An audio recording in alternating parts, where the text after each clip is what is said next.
Walton likes trees. Bum, bum, bum, bum. He found a knot hole in a elm. Why is this like 10 Stay. seconds? Why does it need to be 30?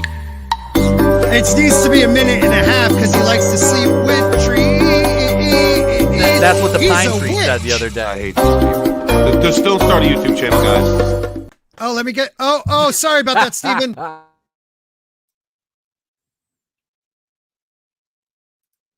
That's the best part.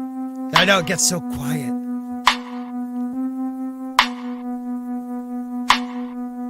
Tree love.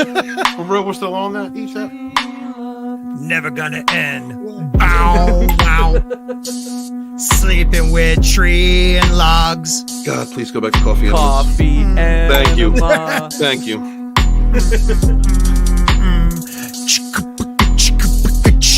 All right. Welcome everybody. We gotta let that kind of go out a little quieter there. But anyways, welcome everybody to Wednesday night, the Humpty Dump. It is our official start of the week because really Rogue Tuesday doesn't do it. It's more Scott Wednesday, right? Yeah, What? It's like the Sporking steamer.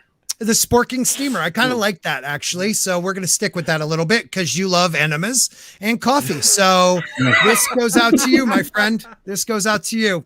So hello everybody. We have a fantastic guest tonight. I'd like to introduce everybody, the creator of Stealing Solo. He also has a little channel that I think just celebrated 170 subscribers. 170,000. Yeah, that was the number. Welcome, Jeff. How are you? I'm doing well. Thanks for having me, guys. It's nice to be with a lot of familiar faces, so I think tonight's going to be a lot of fun. Oh, I hope so too, man. Thank you for being here. It means a lot to me. I know it means a lot to a couple people on the panel. Mahogany. So let's get this going. Right next to me, one of my co-hosts, the great hair of the Fandom Menace. His name? Femdom? Did you say Femdom? The Femdom Menace. That's called the Freudian slip. Culture Casino. I'm super. Thanks for asking. So anyway, no. Honestly, hello, my darling. hi everyone. Welcome to the dumper. The Humpty, the Dumpty, the steamer. The steaming. The steamer. Welcome to the pile, the Stephen Fresh made pile. Welcome here. Anyway, check me out at Culture Casino. I'm here on YouTube. I have a Minds. You know what? I am actually verified on Minds, by the way. Me too, I think. And I have a Twitter, also Culture Casino. I have an Odyssey, also Culture Casino, and I do things, and I talk about entertainment and pop culture from the business side of things mostly. But I actually released a positive video today, and then of course during the week you can catch the 6-minute daily every weekday in the morning for most people, and that's just a place where we can kind of talk about the entertainment stuff that happens. And yeah, I do it live in 6 minutes, and sometimes it's really bad. Yeah, I could vouch for that. Thank you for coming, buddy. Next up, he considers himself an author, so he puts it in his name, author Stephen Walton. Hail to the chat. Thank you guys for being here tonight. Looking forward to hanging out, having some great conversation. I don't really make videos anymore because I've been working my day job and trying to finish this book. I apologize for that, but I do go on live streams and pick on Culture Casino because he deserves it. Yes, he does. Thank you for being here, buddy. Next, we have Nerium. She is the author of the up-and-coming Bonds, The Drive. I can't wait to actually get it. I supported you on this. Where can they find you, and how are you doing tonight, Kate? Well, you can find me probably in my living room in Slovakia, but besides, I love that dish. It's delicious. Besides that, you can find me on YouTube by Nerium Nova, right? And you forgot to mention that I'm also a co-creator of Sunsworn Wings of Vengeance. Oh yeah, that's right? That's Unforgivable. Just so you know. Okay, so we're gonna have to share that at some Katie, point. Katie, how do you say sporking steamer in your language? We don't. Okay. Yeah, she speaks English. Leave her alone. Okay, thank you for being here, Katie. And next up, my L'chaim brother of the Fandom Menace, the People's Champ, Itep Wanawanakuni.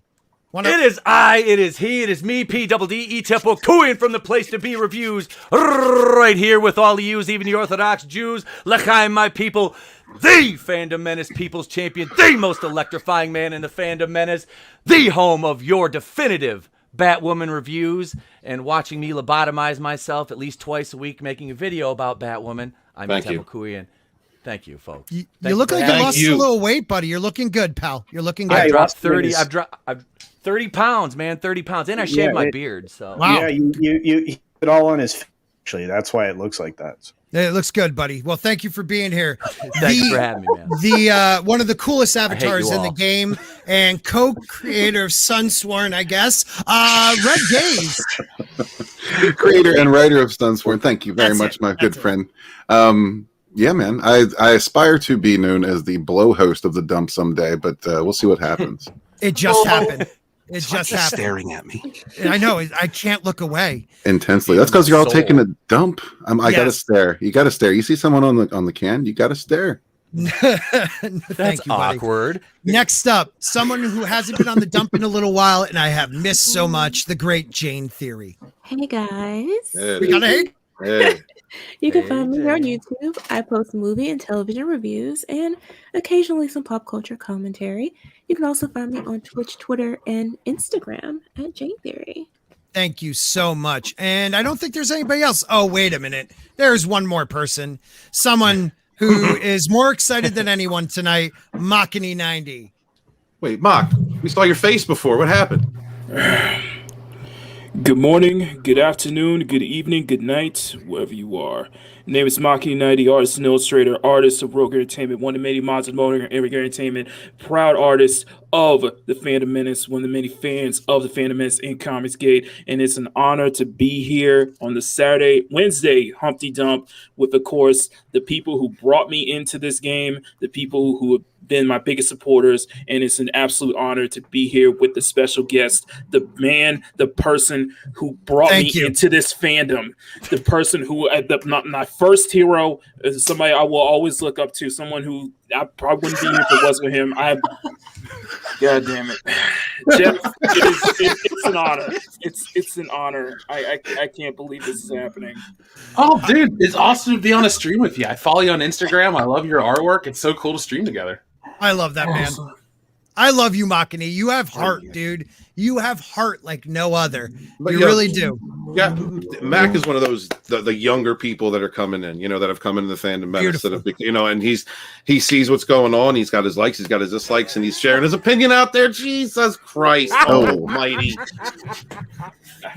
Yes, I'm that's up my supposed to game rhyme culture. because I think you actually just rhymed there, Steven. I am going to up my game just so I can troll you.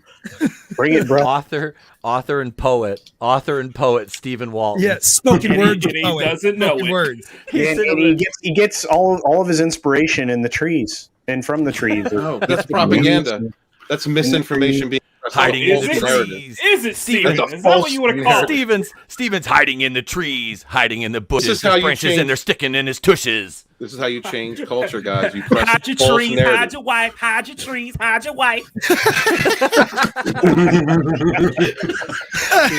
All right, let's check out who's in the chat tonight. Yeah. We have the great Tina Bojan, a member of the channel, one of the #1 supporters of the Fandom Menace, of the Fourth Wave, and definitely Rogue Entertainment. Thank you for being here, my friend. She's working, so she's just going to be listening, most likely popping in and out. We have Adega Outlaw, has a great show with 14 Barber on. It's changed. I thought it was always on Saturdays. I don't know, but it's like the strangeness.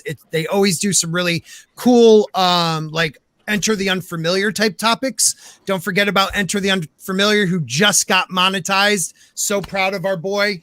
We also have Machiny. He's here. He's excited. Runner Studio, who's now 18 and could probably come on our show. So we are proud for him for that. We are going to get him on the dump soon. Say it. Listen. Nothing. That was beautiful. That was beautiful. Red Gaze knew what I was doing. Every time. He knew what I was doing. All right. Scott, seriously, listen. Listen. If we listen long enough, does the tree make a sound? That's the hope. We're hoping to hear the tree fall. I got you guys. Little inside baseball there. Yeah, great way to make me feel uncomfortable on my own show and not involved. All right, next up we have Marby Dog. Marby Dog saying George Martin. I know that's the first topic tonight, my friend. George R.R. Martin. We're going to be talking about him. Parrot Head is up in the house tree. Humper. Yeah, he just wanted to let you know that. Nick McCabe. Hello, everyone. Nick, if you want to jump on, just let me know. You are more than welcome to come on in. We have Jane in the chat. We have Matthew Berklin. Matt. He's up late. Hey, Yep, Istanbul's, guys. Istanbul's. No, you can't go Hail back to our international audience. That is true. That is true. Got the works. Who else do we have? We have Soul Silent. What the? Soul Runaway Silent. train never coming back. On a one-way track. Damn, impromptu duet. I know, that was pretty good. No, we got to talk each other. We might have to start. Oh, Midnight's Edge. You're more than welcome on, Tom. I sent you the link if you have time. Thanks, Dad. Thanks, Pops. Who knew? Who knew? A channel member, great guy. Stig Kenobi up in the house. We got a lot of people. Chief Eddie up here. What's up, Chief Eddie? If I missed anybody, I am sorry. Sith Lord. I got to say hello to JJ. I haven't seen you in a while, my friend. How have you been? The Beekeeping Boomer is here. And other people will be rolling in as we get along. So, guys, George R.R. Martin. I got to share that one because I was going to start with Star Wars. But I know, Jeff, you probably don't know my channel as well. I am a Song of Ice and Fire fan. I am a big fan of A Song of Ice and Fire. The show broke my heart. George R.R. Martin's breaking my heart. What are your feelings on George R.R. Martin and his lack of writing? Do you have any thoughts on that? So I've only seen a little bit of Game of Thrones, but I do know that a lot of people are waiting for him to complete this thing. Mm-hmm. So on our show, we usually call that a honey dick. You know, he's honey dicking his audience. He's making them wait. So even though I'm not in the community of Game of Thrones fandom, I feel your pain because I know what it's like to wait for like a sequel or something that's supposed to be coming out and you just wait forever. There's a ton of video games, I'm sure, that were supposed to get sequels that I've never, so that's where I am on it. It's depressing, man. It's you read 5 of the books. He was supposed to start with, he was just going to do a trilogy. Then it turned to 5 books. Then it turned to 6. Then it's a definite 7. Please. So Scott, does that mean that those went from Eyes of Hope to like, I just got money and he doesn't care? The guy was doing really well for himself already. I think it's boredom. I think it's the show. Like you said, you and who was on with us that night? Storyman Jack, I think, and maybe another. You guys talked about as writers when your baby is given to somebody else and they mess it up, they destroy it, they go ahead of your material, and then they think they can do as good as you because they're arrogant pricks. It takes something away from you. It damages your ego, your confidence. Absolutely. Well, I mean, it was his creation, and I'm like, he gave them suggestions on how to unfold it. I don't know, maybe he put so much stock in their ability to do it in a way that could be different enough that his has had a different vision. But I think that just the way the show fell, I was a fan of the show from the HBO show from beginning to end, and the way that it fell in the last 2-3 seasons was just. It was disrespectful to the material, to what I had seen before, and getting to know people like you, Jane, and others who enjoy the books. There's so much more. I check out your shows now and again, and it's like I'm hearing about characters, storylines, things I never even knew existed. Oh, right. That would have really added to the HBO series. Yeah, I mean the show is much deeper. It's much richer. I'm sorry, the books are much richer than the show. Stig's Kenobi, a writer as well. So. Yes, yeah. And Stig, myself, Jane, Miss Martin Muses, and sometimes, according to Christy, I love you, and Lady Tauriel. We fandom as well. Yeah, we get in it. Jane, how are you feeling? Like, as a fan of the not Game of Thrones, but A Song of Ice and Fire, because it is 2 different things. The show is the show, the books are the books. I keep getting frustrated because every time we turn around, he's working, he's writing stuff, he's helping with TV shows, consulting, he's promoting, he's doing everything but writing. What we And want him to write. I don't know what to think anymore. Yeah. I mean, you have been one of the most positive. You and Sting. I have. Yeah. And I'm losing my faith. It's killing me. It's killing me to see that.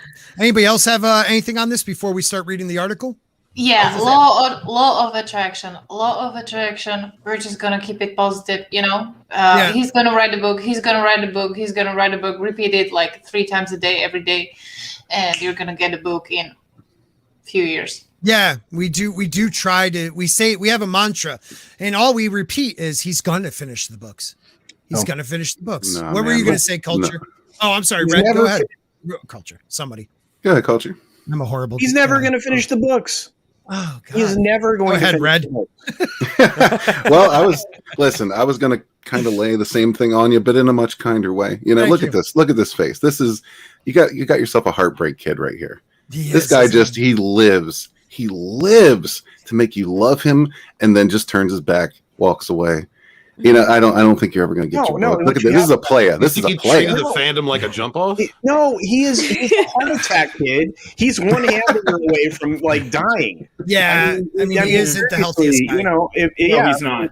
He's a cheese quesadilla and some guacamole away from not being able to finish these books. So He's also an obese geriatric. Yes. he is, and let's put it this way: before the show came out, he was active with his fans. He would go to these knighting ceremonies where they would knight them into the group that they had. He loved his fandom, and then the show came out and he enjoyed it for the first few seasons, and then he realized the pressure of writing the next book was more than he could handle, I think. And when they surpassed him and didn't take any of his, they took his points, they said his points, but they didn't take any of his advice in those later seasons, where on the final show of the series he was tweeting out about a different show. You know that something broke inside of him. Are you saying they took his tips, Scott? It's somebody who's going to start reading. I'm going to start reading the Song of Ice and Fire series because my mother-in-law just finished it, and she's gonna loan me her series of books. Yeah, I can wait a little while for him to write this next. I thought book, the same you know what thing. I mean? I thought the same thing when I started. But you're missing Culture's point when you say that. Yeah, no, I know. No, I watched probably 5 or 6 episodes of Game of Thrones total. I mean, it was fine, I guess. I didn't dislike it, but I'm looking forward, like based on what I've heard about the books and people talking about them and reviewing them. It sounds solid, so I'm excited to start reading them. But it's like I don't. Judging now, again, going by the people who are in the know on this topic, like I said, I'm just kind of cut my teeth in it, I have no anticipation that he's probably going to write anymore. I mean, like you guys said, I mean, look at him. This guy's old, fat, and happy. He's got a lot of money. What motivation is there at that point? Like, he doesn't. The only fire burning under him is the hourglass running out of sand. But he's releasing other stuff. It's not like he's not working. Yeah, that's the problem. He just doesn't want to do. He doesn't want to do his main line. He wants to do this other stuff. Right, Maki, what do you have to say about it? It's the same very thing I said last time we talked about this. He's not keeping his priorities in check. I feel like that finishing this book should be top priority over anything else because it's like a good analogy is like say Jeff's book, Steel and Solo, say it's like a crowdfunding campaign, and he instead of actually finishing the book, he just wanders off, does other stuff. And meanwhile, you have people who are waiting and waiting and waiting for the book to be dropped. They're asking, Jeff, when's the book coming out? Jeff, when are we going to get an update for this? We've seen a lot. I compare the reason I bring up Jeff as an example because it's what he's doing is very similar to what we're seeing with a lot of Kickstarter and Indiegogo campaigns where you have something great here, you have something you're building up here, but after a while, you don't even acknowledge your fans. You don't update your fans. And that's what I'm getting here. And I feel like he's kind of just dicking around his audience, his fan base, and not prioritizing. Yeah. Well, and you're absolutely right. We're going to start this article, but he does say, and I want to say hi to according to Christy, and she says, "Fuck Germ. I'm glad folks have faith he will finish." She always knows how to put it. But he, even when he talks about writing this book, he talks about, I'm going to finish Winds of Winter, then I might do a Dunk and Egg, and then I'll go to Dream of Springs. Dunk and Egg is a different series altogether. So why even finish the 2 books you need to finish? But let's read this and see where it goes. This is from Fansided. Game of Thrones creator George R.R. Martin opens up about his struggles by Dan Suckle. It's by Dan. Good guy. Check him out. You got it right the first time. Thank you, buddy. A Song of Ice and Fire author and Game of Thrones creator George R.R. Martin has written an emotional new entry on his Not a Blog. To start, he admits that the Not a Blog has indeed become a blog. Whatever ideas about it he had at first, and it sounds like he's going through an intense time. My life has become one of extremes these past few months, he writes. Some days I do not know whether to laugh or cry, to shoot off fireworks and dance in the streets, or crawl back into bed and pull the covers over my head. The good stuff that has been happening to me has been very, very, very good. The kind of thing that will make a year or a career, but the bad stuff that has happened has been very, very, very bad. And it's hard to cherish the good and feel the joy when the shadows are all around you. Wow. That's kind of powerful stuff there, what he's saying. Let's see if they add on to it. The good stuff involved Martin signing a reported very lucrative deal with HBO. We pretty much know that's not reported. I mean, we have to say that, but it's a deal. He confirmed that he will be creating new Game of Thrones successor shows and some non-related series like Road Marks for both HBO and HBO Max. When we heard about the deal, we guessed that Martin would be working on some of the many Game of Thrones spin-off series in development, but it's good to have confirmation Martin expects the blog about, but not today. Here's where he's talking about the very, very bad. So far as the very, very bad stuff goes, Martin has been losing a lot of friends lately, some to COVID, some to other ailments that come with old age. Alas, I am old, and so are many of my friends, writes the 72-year-old author, Valar Morghulis, I guess. And that's something from Game of Thrones that the people of Bravo say. I can see why he have some mixed feelings about his life, even after signing what he calls the deal of a lifetime. So I'm actually gonna drop this article and bring up his Not a Blog. Jeff, do you have any thoughts on what he wrote as I find that, or anybody else in the panel? I mean, he's an old guy. I get it. I mean, I guess I can understand that. But as a fan of things in general, I understand wanting it too. So it's weird. It's like a double-edged sword. You want to be sympathetic to the guy, but at the same time, it's like, how long are you going to wait? Jane, are you muted because right now you're going, no, you finish it, you old bastard, or you do agree with Jeff? No, he needs to go ahead and finish it. I don't understand. That's what I thought. No sympathy. You have to push all the bad stuff aside and move forward with your mission. Finish the mission. It's not hard. And see, this is why I don't want him doing things. Like, he shouldn't have a television. He shouldn't have access to the outside world. Right. He should be like in a cabin. Alone in the woods, writing and finishing these books. Oh, man. We're going to have a misery scenario coming up with Jane. He can find out after the fact what happened with his friends, what happened with the country, or whatever. Just finish the books. Well, this is, what I have to say to that, Jane, is I should be social distancing. Well, I've lost people in the last year, right? I've lost people in the last year and know people that have lost people. And guess what? We all have to still go to work. Yep. I know he's an artist, and artists sometimes take things a little harder and they're a little more sensitive, right, Stephen? But would you still have to get up and go to work? I mean, I guess he has the money not to, but I don't know. Yes. Yeah. Yes. Yeah, Mac. If this was any other person in the same situation he was in, we would all go back to work. Mm. There's no ifs, ands, or buts about it. Right. Right. It's like that old kind of saying. It's like, if you got $1 million, what would be the one thing you do? It's just like, my thing is that I want to make sure I still have a job. I'm still working. Yeah. Even if I ended up rich. Yeah. Because it's important to put stuff on the table. It's important to get stuff done. So absolutely, we're gonna read the Not a Blog. So we passed the whole shadow thing about very, very bad and very, very good.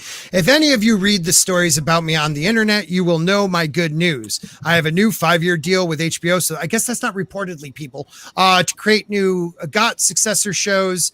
It's incredible deal, an amazing deal. Very excited. I want to tell you all about it, although it seems the press has already done it.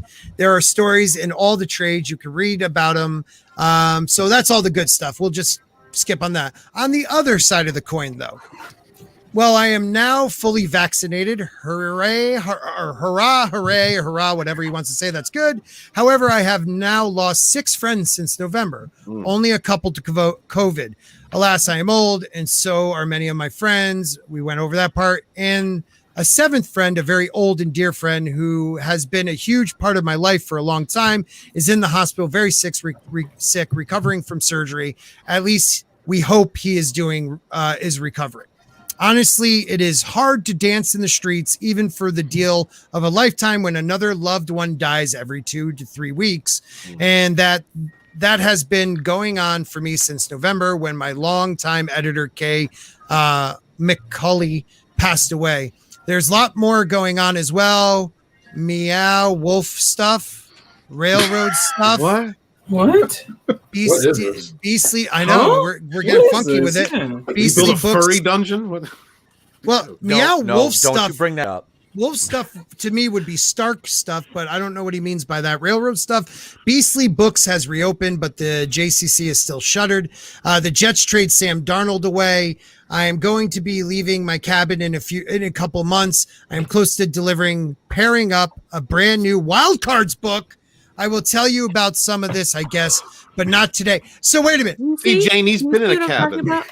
Yeah, but he has access to the internet and phone service, apparently. Got you. And this is the problem. He's delivering a pairing up book, guys. Oh, nice. I don't know. This last paragraph kind of made me think he's trying to play the senility card here. Like, oh, he's just losing. He's losing his mind. Let's just give him a pass. I mean, look, if you that many people pass away in your life, I mean, and he's at that part of his life where that's a concern when you're thinking about your friends. I can understand that. Depression would set in after something like that, I would imagine, depending on how close he was. Yeah. I don't know. It's what? Wait a minute. Am I hearing Game of Thrones in the background? I don't know. I think that's Culture Casino. I bet. I love it. Jayne, how do you feel about him working on this? This wild cards book, which I can never get into the wild card stuff personally. I just don't understand how. It's like what Makini was saying. How is he prioritizing everything else? Apparently, he's signing deals. He's working on shows. He's writing other books. He's doing all this stuff, editing probably people's books. He's promoting books. He's still a mentor for tons of writers. He has time for awards shows, right?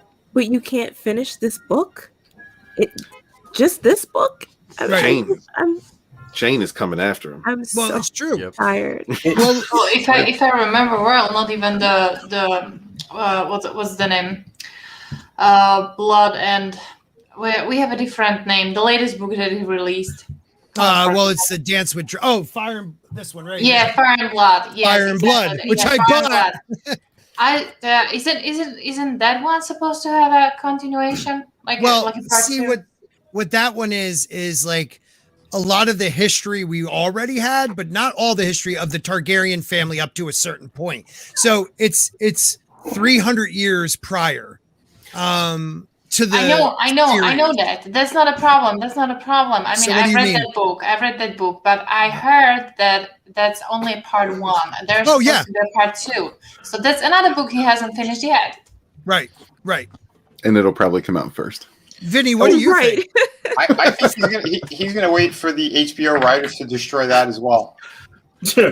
That's my call. What's the point of what's up, Larry? What's the point of writing a Dunkin' Donuts book when you should be writing the When's the Winner, right? Right. And, you know, he and I guess Matt was talking about, he bought like a miniature rail or, a half scale, quarter scale, whatever railway thing. And he's playing around with that. Dude, he's a big kid. Take 3 months, freaking write the shit out of it and be done, and hand it to some editor and say, clean up the shit, and just be done. Well, Jayne and I, I think we read back in, what was it? Maybe April of last year. So a year ago, he went to a cabin. He's been in the cabin for a year. Mm-hmm. Writing lockdown. There was a Doesn't he have a pandemic. house? Doesn't he have a house across the street that he uses for writing? Yes, he totally took off from there and went to a cabin because he was going to isolate himself and finish the damn book and focus. You're never isolated if you have the internet. He didn't have someone there tying him to a bed, is what happened. I was gonna say, was Jayne there with a hammer and a brick? Not yet. Not yet. But wait, there's more. Let's see what Mad's Mama Bear puts it like this. Honestly, it's probably that the TV series has been both good and bad for the brand since it brought in fans but painted him in a corner and he got frustrated with the books. I disagree. I do too. Because the but fans why? have written off the show. We don't care about the show. Doesn't exist. Okay, we're Never just focused on the book. That's all we want. We're not look. The show was a disaster. Mm-hmm. We acknowledge that. We accept that. We've moved on. We're now just trying to get the real story. Right. The real ending. This is what we want. So if that's what he's concerned about, then maybe we need to all get together and just send him a letter and say, look. A strongly worded one. A strongly worded one. Finish it. Wait till break into it. But you know how many letters he probably got? We'll just start a petition on change.org. Or something like that, and get petition George R.R. Martin to finish his book series, his book. Don't worry about the show. And don't forget, Jayne, Soul Assassin. Well, no, but Soul Assassin puts it perfectly.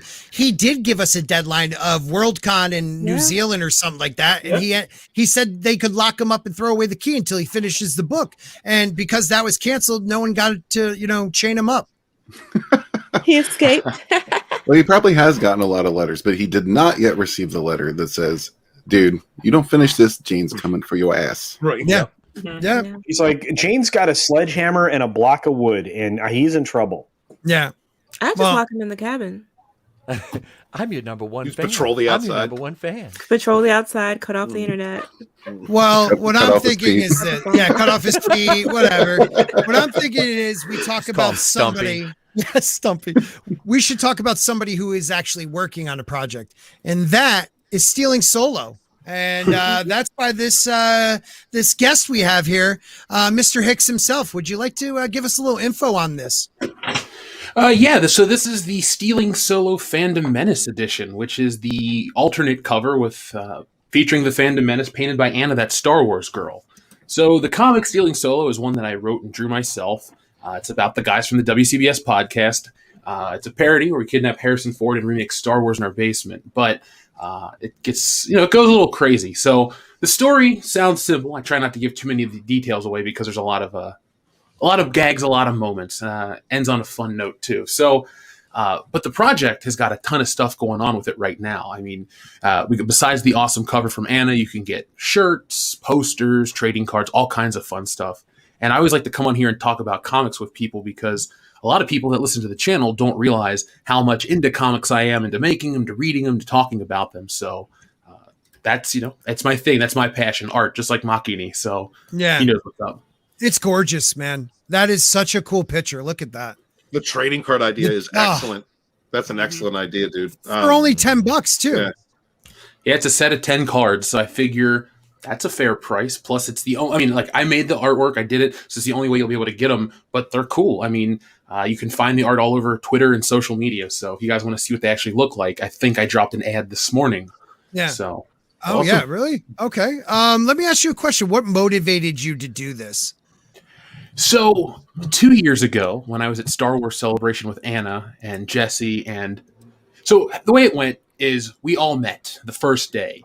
But we all got kind of busy and stuff. So by the end of the weekend, it was really just Anna, Jesse, and then the guys from WCBS. We had lost Ethan, we had lost Jeremy, we had lost so many of the other people to the celebration. But we stuck together as this core group of people. And so the idea starts back with Anna and I were sitting in the we're standing in the parking garage talking, and the idea was formed then, and this is finally here. It's taken that long to get here, but good things come to those who wait. So that's amazing, man. I mean, you're living out a lot of people's dreams, and we have multiple people here, and I'd like our comic book and our writers to talk about this. We have Vinny, who has his great Kraken stuff going on and his other artwork. We have Sunsworn going on. We have the Bond going on. I mean, we have such great people in this fandom, and to have somebody like you, who's an OG, like an original fandom menace, creating your own work, it inspires a lot of people to take it upon themselves to say, I could do it also. And I think that's really important. I'm really happy you did this. Well, that's what makes me happy, interacting with so many people. Like Fatal J dropped a comic, Ninja Blast, a couple of days right after mine. And you guys should check that out too. Like, I just love that people are out there making their own stuff, because a couple of years ago when we were all doing YouTube, it was like, oh, they don't know what they're doing. And then a couple of years later, it's, well, if they don't know what they're doing, why don't you make your own stuff? So this is that. This is us going, well, me personally going, okay, fine. I don't like the state of the comic book industry. I don't like all the crap that they put into books. I don't just sit and complain about it. I thought, fuck it, I'll do it myself. Mm-hmm. And so, this is the first one. I have other comics out there in the world, but this is the first one that I produced myself. And this isn't going to be the last one. This is the start of, a publishing arm to the channel and all these fun things. Yeah. So I don't like the way that they handle the big two, handle their business. And so I've gone out of my way to make sure I don't operate like they do. Nice. Right. That's why I left. That's why I left the mainstream as well, because it's the same bullshit. I work for Todd McFarlane. I was a lead designer of his toy company. Really? I saw how these people treat fans. I see how they treat other creators, and it drives me up a fucking wall. That's why I said, you know what? I'm getting back into comics. I'm doing my own thing, and I've been I'm on campaign number 6 now. Nice. And that's it, man. We got to get that great quality out, get good books out, new stuff. Because the mainstream, it is dead, or they're just killing everything else. It's on life support. If anything, it's on life support, ready to go. Pull the plug. What about you, Gaze? I mean, we know you were motivated, a story that's been in your head for years. And you're another one, right? That if you can't find it, make it yourself, right? Yeah, that's precisely right. And it's a lot of what Jeff just said. I heard a lot of the, well, if you don't like it, why don't you make something? Mm-hmm. So, you just got to heed the call. You can only hear that so many times before you say, fine, I will. And it's things, like you said, that we were already working on anyway. We already had these ideas in our head. And, conveniently enough, I guess I should say thank you, Star Wars, for fucking up so bad that I felt the need to replace it. Yeah, that's amazing. How about you, Kate? Like, what made you finally say it's time? One word: COVID. I don't know why everybody keeps cursing that 2020 was the worst year ever. That the COVID, the shit happened, and that was the worst thing ever. Like, for me, it was like unification of the best possible chance ever, because I just suddenly figured out, okay, let's do this. I have time to do this. I'm gonna do it. We were pretty much like locked away. We couldn't go anywhere. So I was like, okay, now is probably the best time to draw it. So let's draw it. Awesome. Now, Jeff, how long is this open for? We're in the final 17 days. So, oh, wow. Yeah, it's been going for a little bit, but it's been going really, really well. I mean, the first day alone, it made half of its goal. I mean, people were really, really excited. That's awesome. And if you scroll down to the bottom, the High Council cover is the cover that I did all myself. I mean, I didn't color it, obviously, but that was the artwork I did for this campaign, and that was the one people really, really, really gravitated towards. With Where is it? Further down. Okay. A little more. There we go. This one. Oh, this is wow! Look at that. That's a nice, that's your artwork. Yeah. That's all me, 100%. I penciled and inked that myself. That's gorgeous, man. Thank you. Great stuff, man. Yeah, I thought the OG High Council is where it's at. And right. One more time, I figure everybody loved the show. We had stuff. We had posters at one point that we were giving away at Celebration. So I thought, why not celebrate it, I was part of it, so why not celebrate it? And it was a great Yeah. time. Every Tuesday was an adventure. Some weeks was crazy, some weeks were scary, some weeks were funny, but the High Council, still is around, obviously. But that, I liked that little snapshot, and I thought, we had so many great gags. Why not? That's what the comic really is. If you listen to the podcast, there's a ton of gags. If you know the Fandom Menace, there's gags visually. And if you don't know any of this shit, you're going to like it because the story has nothing to do with the gags. So it's all there's like a category. There's something there for everybody with this. This is beautiful. I love this. I, like so many other people out there, got to see the evolution of this over the last couple of years, the friendships that were made, the bonds, the High Council when it started. This is really cool because this group of friends inspired so many people to create their own channels. And now that I'm seeing that, the expansion of that, with all of us and everybody who's been starting out, recently, I also see what Comicsgate does, what my fellow creators are doing. Watching EVS fund Cyberfrog, watching Jeff do Stealing Solo. These are things that inspired me to begin writing again, to put out my own books. And so it also did the same thing for others like Red Gaze. And I love seeing Fandom Menace products. Comicsgate, like I've been around for a little bit, and I talk to the Comicsgate guys, and the Comicsgate guys will be like, "Yeah, Fandom Menace just bitches; they don't make anything." And now I'm seeing Fatal J with Ninja Blast, and now I'm seeing this new Stealing Solo. Like this is the progression of everything we have been through, of being cast out by an industry that does not care about us, that insults us, that tries to preach down to us, that creates terrible content. It's not even good content. ETEP, bless your heart for reviewing Batwoman. Hey man, that's a lot of lobotomies I've undergone for those. But like seeing things be created, that's where it's at. That's where the real inspiration's at. Jeff, thank you. Thank everybody, the World Class Bullshitters team, the home of what I consider the home of the Fandom Menace World Class Bullshitters. But every single person that was brought together, you and EVS, when you brought Jeremy in, when you created that triad, Cecil being on was always like the random guest that everybody loved to see. I've made notes of this in a chapter of my book that I'm writing right now. And it's just good to see Jesse, Anna, all you guys, Doomcock, Gary, the expansion of it, just the bonds that have been made. All of that, thank you, because you inspired myself and you inspired a lot of people, hundreds of people, to start creating content, whether it was a YouTube channel or a book, just to get out there and make your voice heard and do something. Hail to you, brother. All right, I'm done. Done hero worshiping. Yeah, man. All I was going to say, though, Steven, is doesn't it make the world more fun when you have tons of alternatives for entertainment? Yes, absolutely. Not one thought process like at Disney. Oh, family entertainment with our views. Okay, well, like that's the one thing I do talk about this campaign is like I don't like that stuff, so I don't put it in my book. Like it's just so happens that it's the guys from the show in the book, not I needed to fit diversity and race quotas. These are these are the people that you're listening to every week on the show. Right. These are my best friends. It's independent stories we're trying to tell, not stories about certain people from certain walks of life. It's just a story. And, that's what you can do. Anybody can do this now with the power of the internet. And so instead of going out there and changing, hold on, my alarm's going off. Sorry.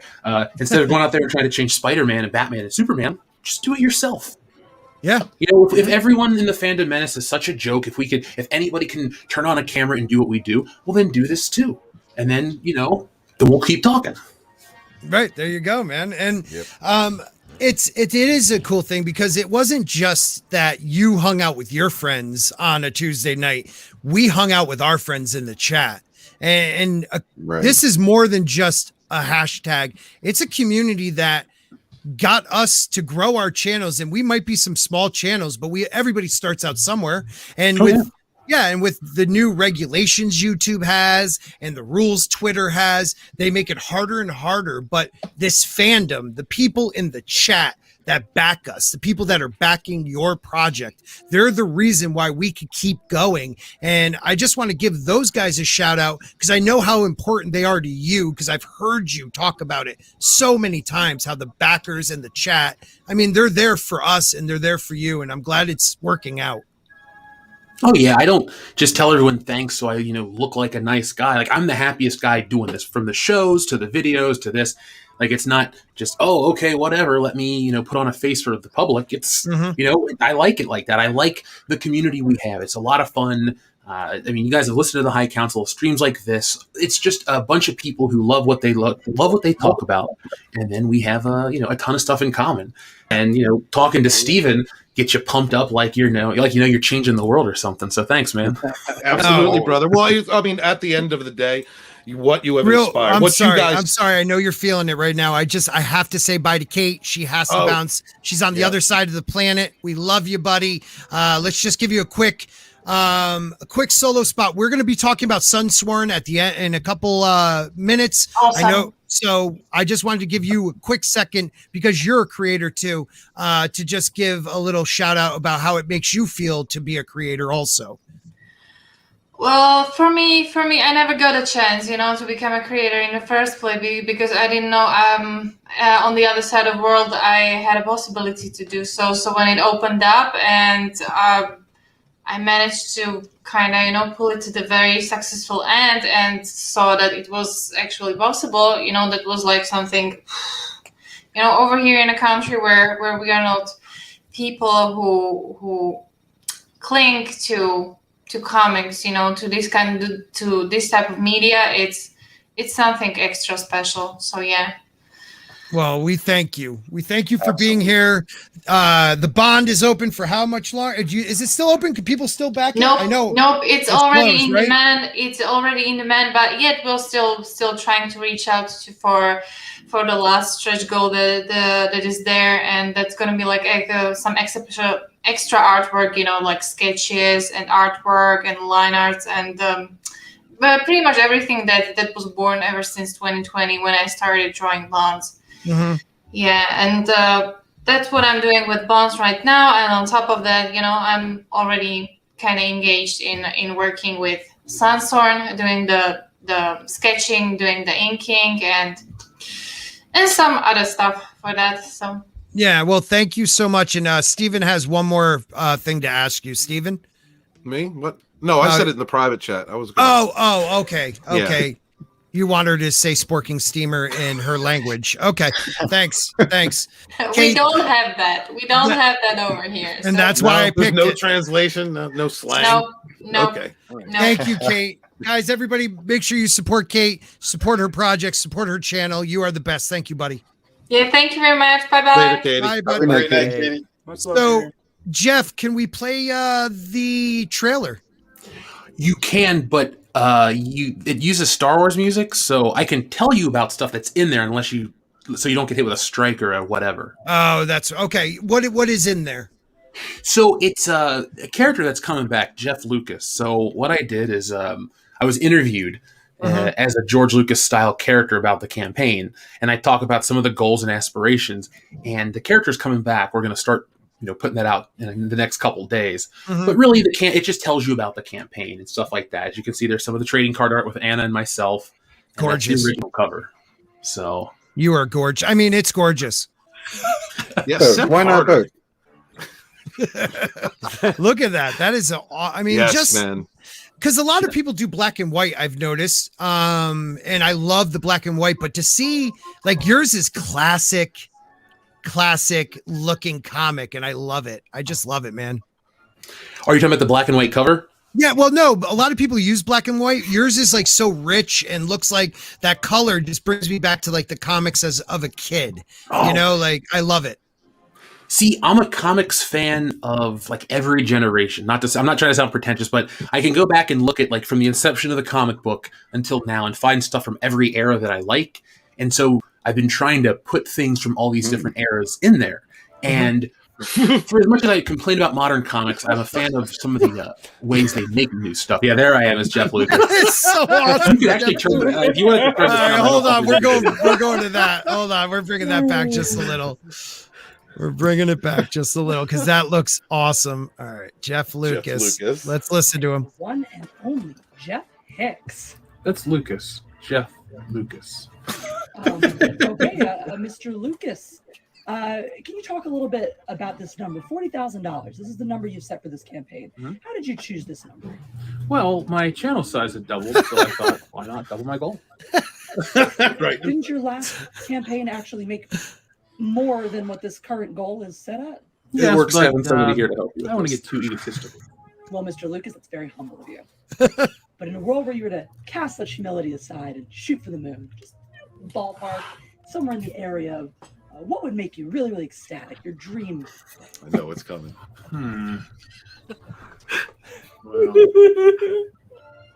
$550,000. Awesome. Good.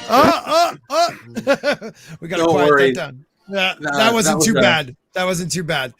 That's awesome, man. Jesse, she made that trailer, so that's what's that's what's coming up next with Jeff Lucas.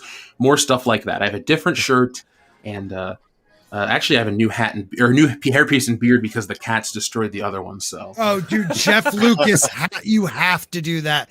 That is awesome, man. You should do many, many videos as Jeff Lucas. That is fantastic. I have scripts written because so there's a couple special edition changes, and I'm making fun of all of that stuff in this with this campaign. So, if you're a Star Wars fan on like weird levels, every part of this campaign is going to hit you, if that makes sense. Yep. I can't wait, man. I can't wait. Thank you so much for sharing this. We're going to share out the link, and we'll be sharing it out throughout the rest of the stream. But McAney's got it. He's got 3 hands. He draws. Yeah, he does it all. He does it all, man. The kid, he's amazing. He's amazing. But thank you, Jeff. It means a lot to have you here. I don't want to be in the middle. There you go.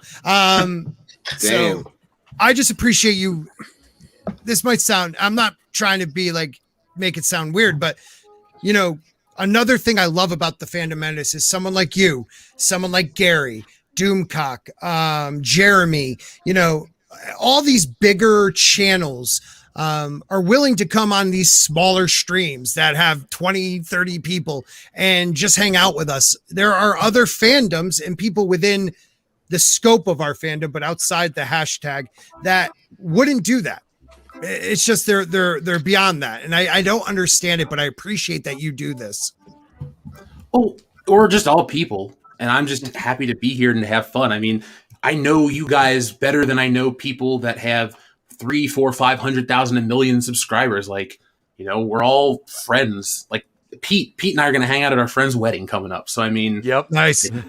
Yeah, like that's the whole thing that I'm excited for this summer. I mean, after this campaign, I got the SJW trading cards that I'm going to have out, and then that's the rest of this year for me. Like, that is awesome. Dude, this guy over here next to me right here. This guy, I mean, he had me on his. I had what, maybe like 75 subscribers the first time you had me on your channel. For a toy collector stream, and that's how I met Salvador. And you know, you've been on, you know, you've been on my channel like what, a half dozen times probably, and it's like I'm a small, and it's like I'm always appreciative. You know, I'm gonna request Monday night. I'm like, can I get a Jeff Lucas appearance Monday night for my birthday now? That's awesome. Like, I'm gonna request Jeff Lucas for my birthday now. That is awesome. You sure you don't want Buffalo Jeff instead? Oh, wait. If that's an option, I want Buffalo Jeff to come on and do the intro to the show. That is great. That is great. Makani, what do you, as an artist, how does that inspire you to want to create? So I guess that was part of the best thing about being in this fandom was that, you know, I was able to connect. You know, I was able to find a way to connect to people. Jeff knows how I started. I used to super chat his stuff, a lot on both World Class Bullshitters and the High Council, like every Tuesday and Thursday. I'm always there in the comments. And the thing is that Jeff is the first person in the Fandom Menace to ever shout me out. The very first person. That's awesome. The second was to John Talks. So that's why I call them both my heroes. Hail John. Yeah. But, you know, I guess it was something about being in the pandemic is just trying to find my way to just kind of just be more involved. And I guess I had a lot of time. But, you know, thinking about this is, you know, I've been following, you know, Jeff. I've been following pretty much everybody since 2018. But, you know, I've been watching, you know, Comicsgate and everything unfold way before the Fandom Menace. I mentioned that to Steven streams ago. But for me as a creator, I'm just really happy to just kind of be a part of that community, and I'm really happy to just kind of be a part of, you know, where it. I don't know how to put it, but to be in the guise of so many different creators, so many different people who even shared the same view, who even shared kind of that same passion I had, who probably understood where I came from, and that helped. And Steven Scott, you guys knew how you guys got me was that I became a star on top. I became a mod on. I became one of this prominent modders thanks to Tommy, and that was because of John Talks, who put me as a mod on his channel. So, yep. Scott also likes some younger and black, Mac. Yes, I do. Well, and on top of that, I did rise to prominence when I started my Teespring. And the first thing I ever did was I did a bunch of like anime style shirts based on Mary Mayhem, Fatal J, and Nina Infinity. Oh, that's yeah. kind of Those are jokes. I've been waiting for mine. But Keep waiting. I am waiting. I know, right? But it's truly inspiring. I think it's truly inspiring, and it just shows that in just hearing from everybody's stories. And these are people I've been following for years now, and to just kind of be in that same vicinity now. Now it's just like, I started out as just a commentator, somebody who was just hanging out in the chats, someone who always had something to say and put in super chats all the time.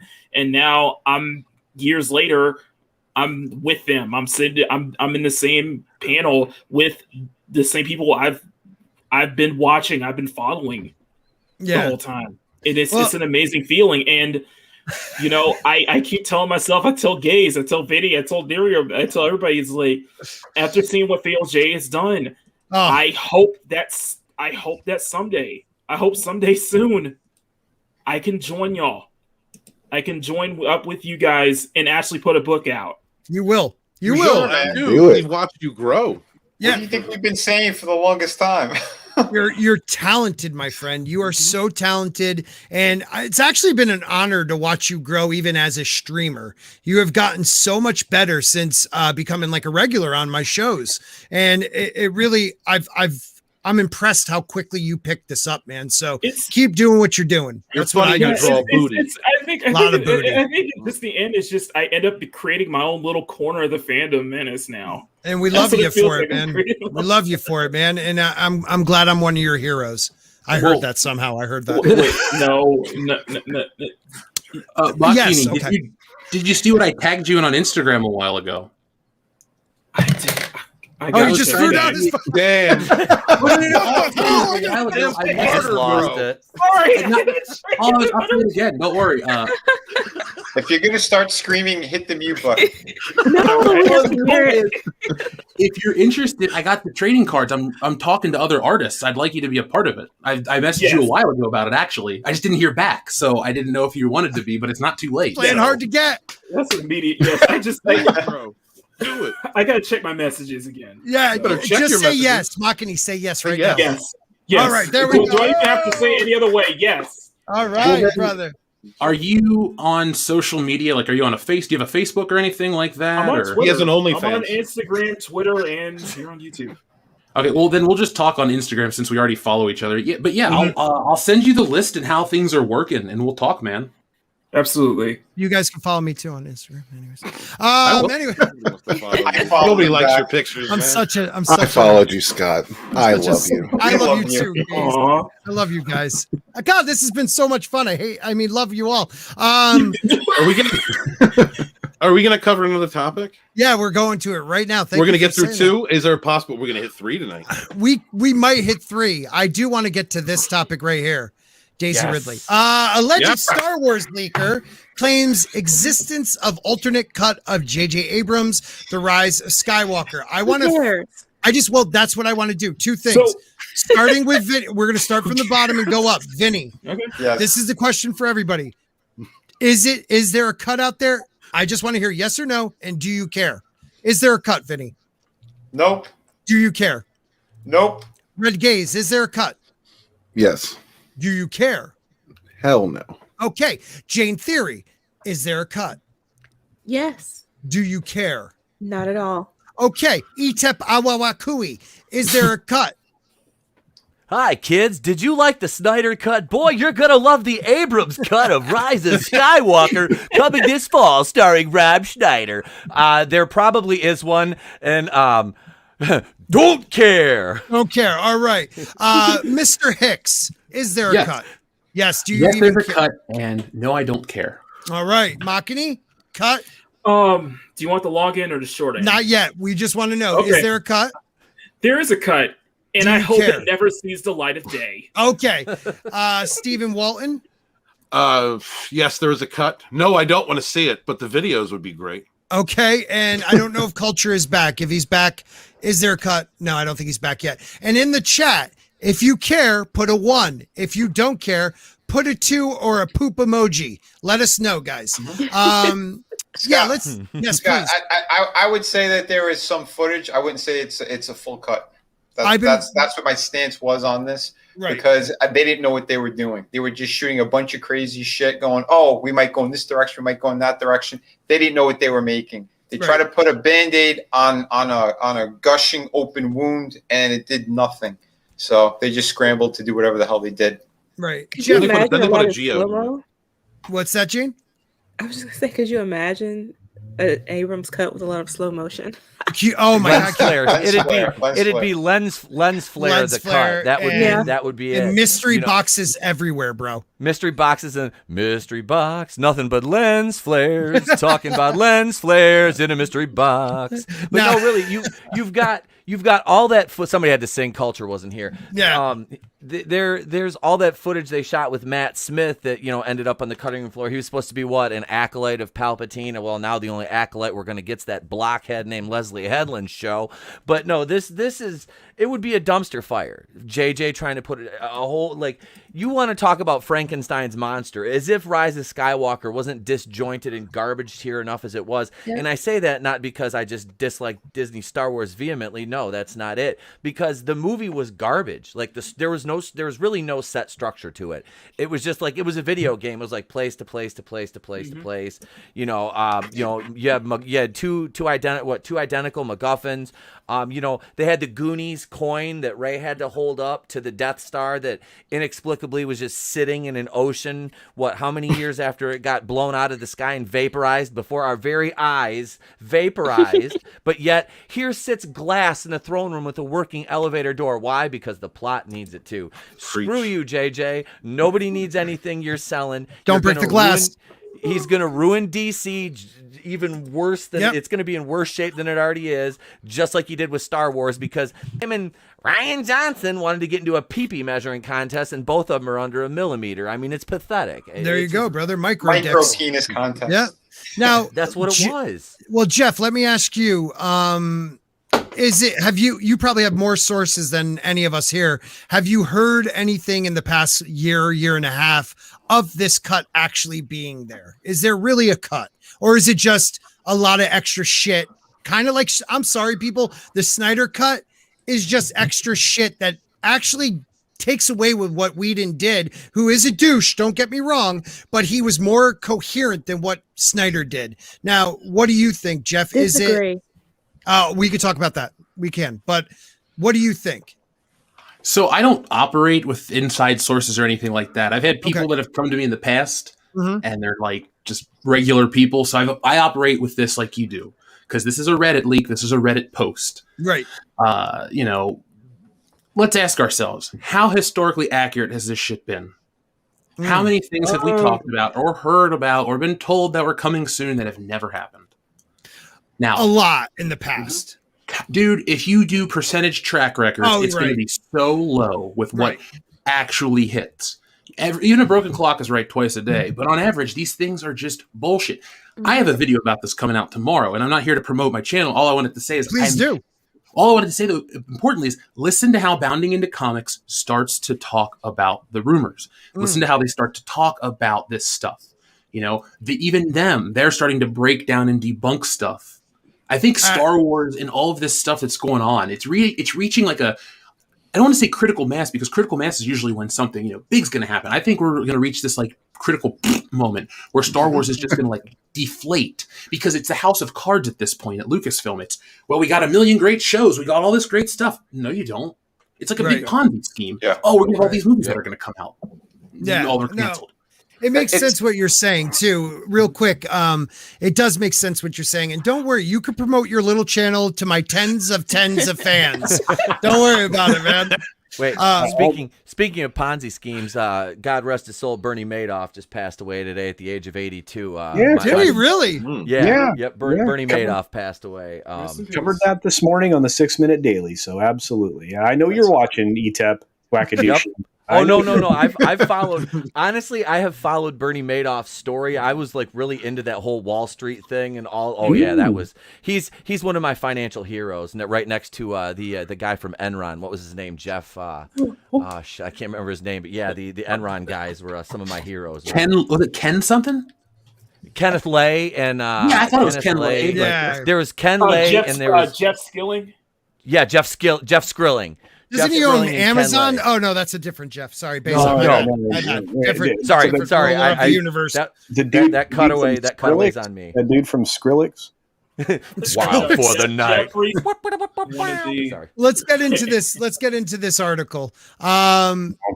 This past weekend, a massive leak about. Oh, I'm sorry. This is from Bounding into Comics. Josh Berger. The past weekend, a massive leak about Disney Star Wars sequel trilogy was posted on Reddit. Among many interesting pieces of information, the author of the leak claims that there is existence of a different cut of J.J. Abrams' fairly divisive Star Wars: The Rise of Skywalker. Palpatine, which ETEP has classified as dick waving. Yeah, well, it's The Rise of Palpatine. Anyways, before we begin, however, it is important to note that this has in no way been confirmed by Disney, Lucasfilm, or anyone involved in the making of Star Wars sequel trilogy. On top of this, the author deleted their account shortly after creating the post. So take this information with I would not even say a pinch, a grain of salt. A good cup of salt, probably. Yeah, a big cup of throw that thing. Yeah, throw it all over your shoulder. Just the whole thing. Just grab a whole thing and throw it. No, man. You take an ocean worth of salt and then maybe. Isn't there that stupid planet crate from The Last Jedi? It's all made of salt. You mean Salt Hoth? Salt Hoth. Dude, I don't want to go off on that tangent again, but that's some of the laziest shit. How? Of course, we want to make it look like The Empire Strikes Back, but we don't want to make it look like we're trying to make it look like The Empire Strikes Back. Fucking salt. Who just tastes the ground anyway? Yeah, right. They must have smelt it.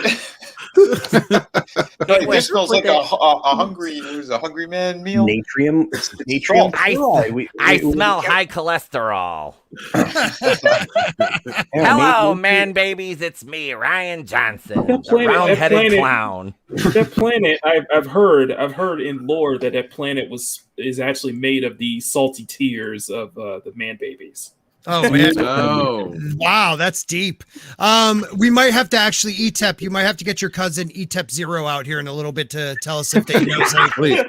Hang on, let me see if he's available. Get him ready. I'll read on, but have him prepared.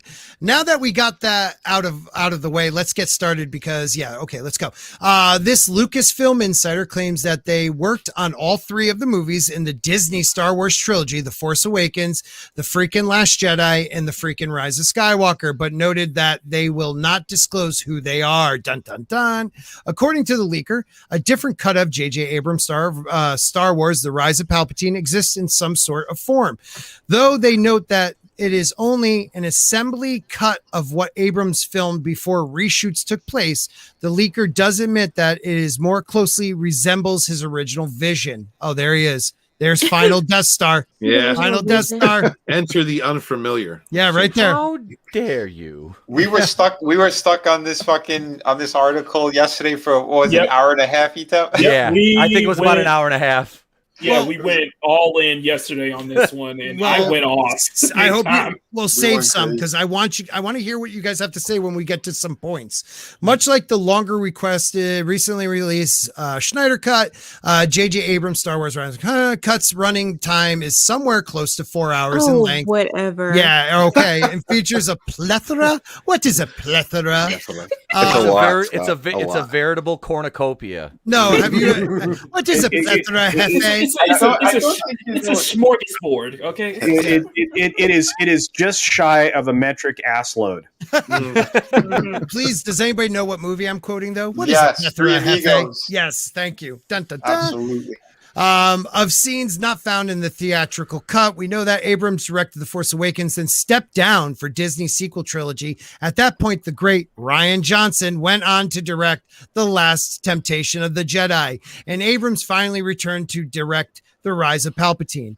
The information shared by the insider, however, suggests that not only were Abrams' ideas for The Force Awakens poorly received by the higher-ups at Disney, but that he was also hoping to work with George Lucas. Does anybody believe that they were received poorly by the higher-ups at Disney? I actually do believe because The Last Jedi was so different, jarringly different in direction. So I can kind of believe that part. Okay. Anybody else? I wasn't aware the higher ups at Disney actually reviewed any of this before they released them in theaters. Yeah, Right. exactly. Well, I mean, they don't review the screens, or excuse me, the actual writing of it, because look what Rian Johnson did. It was a first copy, so he went on with the first copy. Don't forget that. Oh, look at that. No, expectations. You keep forgetting, man. You keep forgetting that he was given free reign to destroy those characters. Kathy just came out and went, listen, I don't care what you do. Just make sure you destroy Luke Skywalker. Make him a bitch. Make him drink milk. I don't care. Make him drink Fuck that MFA. Yeah, Vinny, she goes, Vinny, listen, do the Harrison Ray, Ford. Oh, yeah. Listen, what you got to do is just kill me. Please kill me. Let this character die.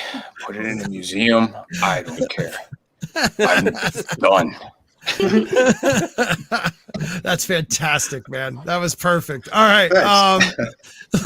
Abrams initially had hoped to work with George, stated the leaker. That didn't work out. When George walked, JJ had almost attempted the same. Iger stopped him. The leaker also mentioned how Ruin was far more helpful with Lucasfilms, working with them instead of against them, only to add that, frankly, this turned out to be a mistake for Ruin due to Lucasfilm being indecisive, obviously. According to the alleged leaker, Abrams had a number of ideas for newcomer Rey in The Force Awakens, including wanting Rey to be the granddaughter of Anakin, eventually pushing for her to be Luke's daughter he had with fellow rebels after the war. I disagree with this. I truly believe he was going to make her a Kenobi. It was set up to be a Kenobi. Right. But I mean, why would Kenobi come to her when she grabbed the lightsaber and speak to her? You know what I mean? Right. And I know people don't get this, but she spoke high. What do they call it? High Republic. Valerian? No, Valerian is my thing. Yeah, I know the thing that's never getting finished. That's right. Yeah. I hate you sometimes. Don't you have to go kiss your wife? As revealed by the insider, which is a beautiful thing, actually, reviewed by the insider, Abrams' originally plan was to reveal the Luke and unnamed Force archaeologists are Rey's real parent. Wait a minute. What? Didn't we just learn something about a Force archaeologist? It was Dr. Afra. Wasn't that the I joked yesterday that it was Dr. Afra. Oh. Yeah. Could it have been? I can see it being Dr. Afra. Wait, is this where Geode came from? Did the Force archaeologist discover it? She was having sex with it. It came to life. It was smelting season. It was during Geode's mating smelt. Hi, ETEP Zero here with Star Wars news from the future about a rock. There he is. Well, I mean, why would this person put this all of a sudden when this just came out, the Force archaeologist? I mean, that's kind of weird. Kind of works out perfectly, doesn't it? It's a bit ridiculous. But I do think that she did have a lineage And you know that's something that they don't want, because that goes against all of these ideas that they're trying to push forward with regard to there being no such thing as gender and toxic masculinity and all of this stuff. So I think they completely erased her background for sure. And she, whether it was Kenobi or Luke or whoever, I do think that she had a history there that we'll never get to see. That would have been better, frankly, to me, in terms of the story. Well, they decided in Rise of Skywalker to make her a Palpatine, so that was a great idea. Well, yeah, that happened. Brilliant. All I wanted to do was transfer my essence inside my granddaughter. Is that too much to ask? Oh, is that like a palp smear?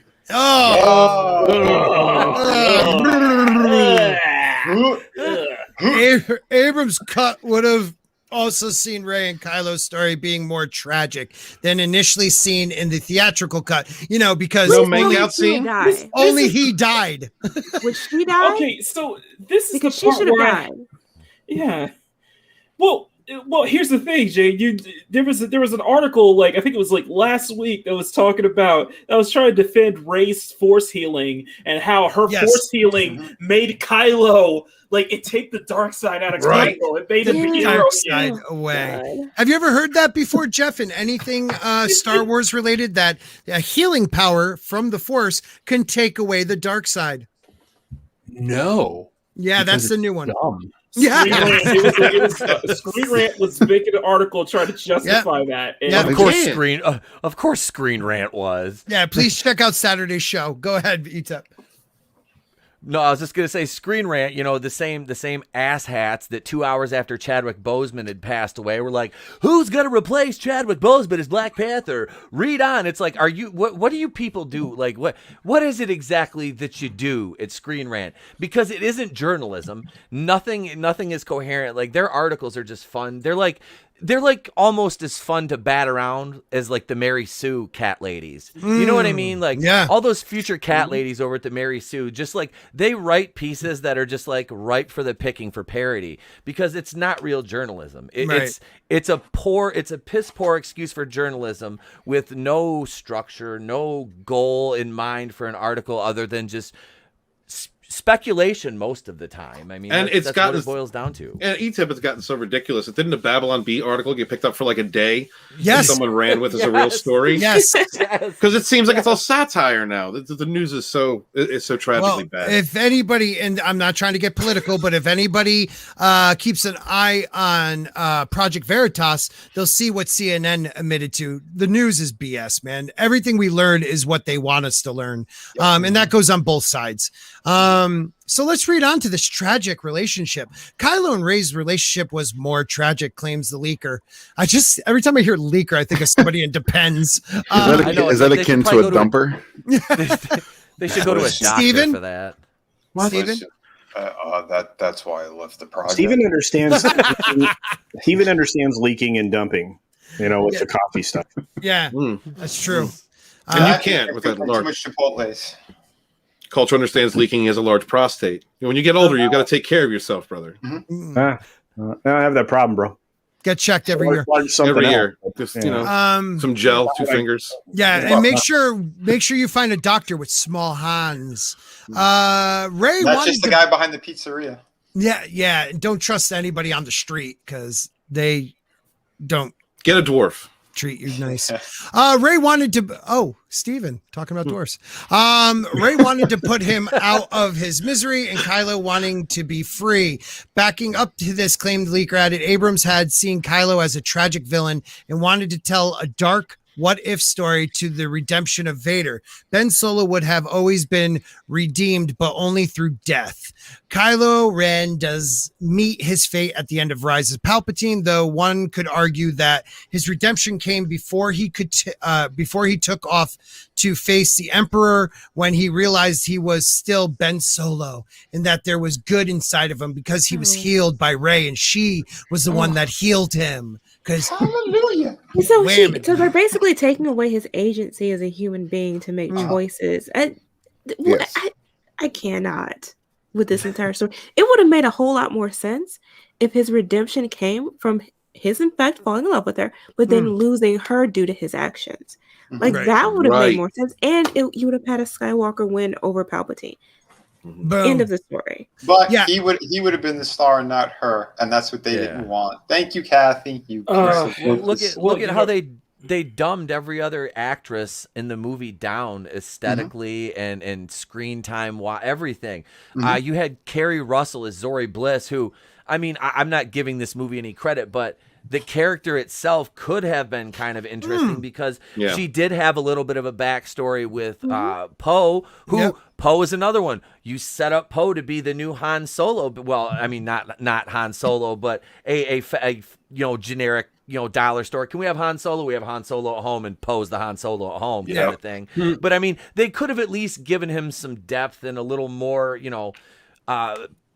just development than they did, and it's like it all led into this. But it was like they it dropped had the to be ball all everywhere. about Ray. No, Well, go ahead, Ray. Makini. Go ahead, Makini. No, I was gonna say it wouldn't have happened. What Etep was saying, I could confidently say that would not have happened. Like what we saw with the Snyder Cut was that the attempt of trying to give everybody a much more of a deeper backstory, and with this rumored JJ cut, we wouldn't have gotten none of that. We would have gotten more of destruction of not only the legacy and the continuity and such, but more of the dumbing down, more of like stuff to appease the Raylos. 4 hours more of basically continuously demasculating and cutting the balls off of one of the biggest the only character in the sequel trilogy who had the biggest potential, Finn. Finn. Look at me straight in the eye and tell me that this cut would not have redeemed Finn's character. Oh, You mean Mr. Big Deal Janitor? Miss- It would have done none of that. No, and I mean, we're gonna go on, but I think this is a lot of BS. Well, I was going to say too, just like Etep was saying, like if Kerry Russell took off her helmet, well, then guess what? She's more beautiful than what we see on screen right now. Clearly, Right. Oh, don't talk about. And that would have taken away from her. No, Right. that's why they kept her with the fucking helmet on. If anything, you could just see her eyes. Oh, You're wow. absolutely right. Kelly Marie Tran she's a gorgeous woman. Burlap Seems like a sack. sweet, true, caring individual. But they put her in a garbage potato bag. sack. Yep. Yeah. Well, they put her, and to be fair, she did look much better in Rise of Skywalker than they For did the 10 minutes she was For the- on she screen. She was on screen for like 5 seconds. Right. Look, I'm Right. on a space horsey. Like you're right. You're riding Sarah Jessica Parker around the deck of a Star Destroyer. She didn't They're even get all to real ride the impressed. horse. She didn't even get to ride the horse, man. She got screwed out of that too. Yeah, man. And don't forget, the one person who should have kept on his mask was Ben Solo or Kylo Ben or whatever the hell his name is. Because the minute he took it off, all I saw was a whiny teenager. That's how he I'm acted, sorry. though. I'm That's sorry. the character I'm that they created. And how was that? Was that a menacing character?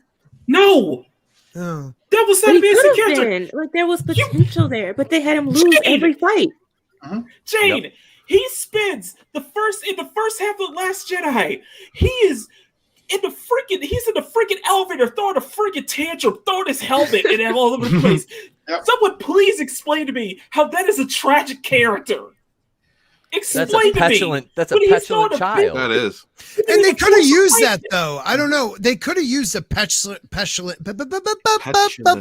Thank you, child. They could have done something with that, but they made the character, like Jayne said, lose the first meeting and then lose the second meeting. first And then fight. I think he loses He every gets fight. killed. Yeah, when he stopped, Right. that shot from the rifle in midair, the laser in midair. That I was like, badass. I thought this Yeah. guy was going to be badass, man. Yep. Culture. What are your thoughts on what we're talking about in Culture? Well, I mean, first of all, this is the most anybody's spoke passionately about Star Wars in a while. I mean, it's been, well over a month, and before that we were yelling at Star Wars for doing the most ridiculous, stupid thing possible, getting rid of Gina Carano. Right. Yep. But just, it's this kind of stuff that none of it makes any sense. I don't want to see 4 hours of anything JJ ever does. And I don't want to see 2 hours of anything JJ does. Nothing he does is ever satisfying in the end. Right. And so I feel really bad for his wife. I can understand why she started Me Too. Shots fired. Me Too. And I mean, shots not fired. That's the problem. Yeah. Vasectomy. But it's a real Micro penis. None of this stuff is going to ring true. I mean, none of it even lines up with the things that we know to be true, as far as the way this film was supposed to be put together and everything else. Yeah. I just, and I have no interest in this. I had no interest in the last movie. I had no interest in Rian Johnson's film. I just unfortunately didn't know that until I was right in the theater watching it about halfway through. Yep. But it's just it's like, I feel like Jeff. Star Wars is an imploding air-filled shit, and it's about to just go flat in the sun. That's what I think. It's just like eating Chipotle's at night. You're gonna shit the bed.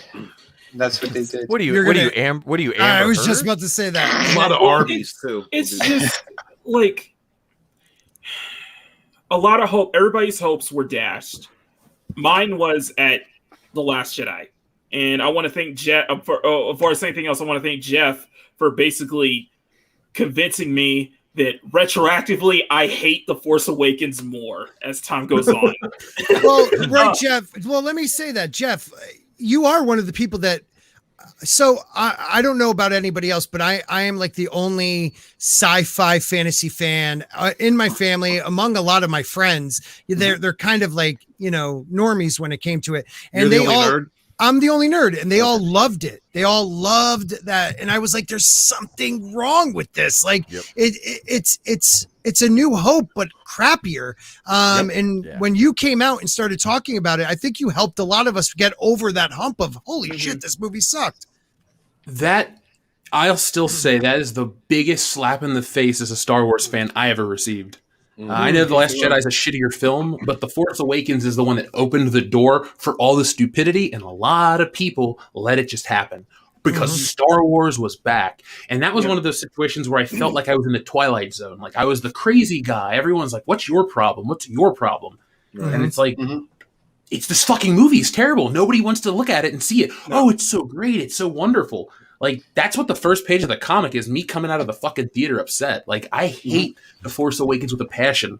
From the minute the fucking crawl hit, I knew something was off. The music felt hollow. Michael from Retroblast and I actually had that discussion a long time ago.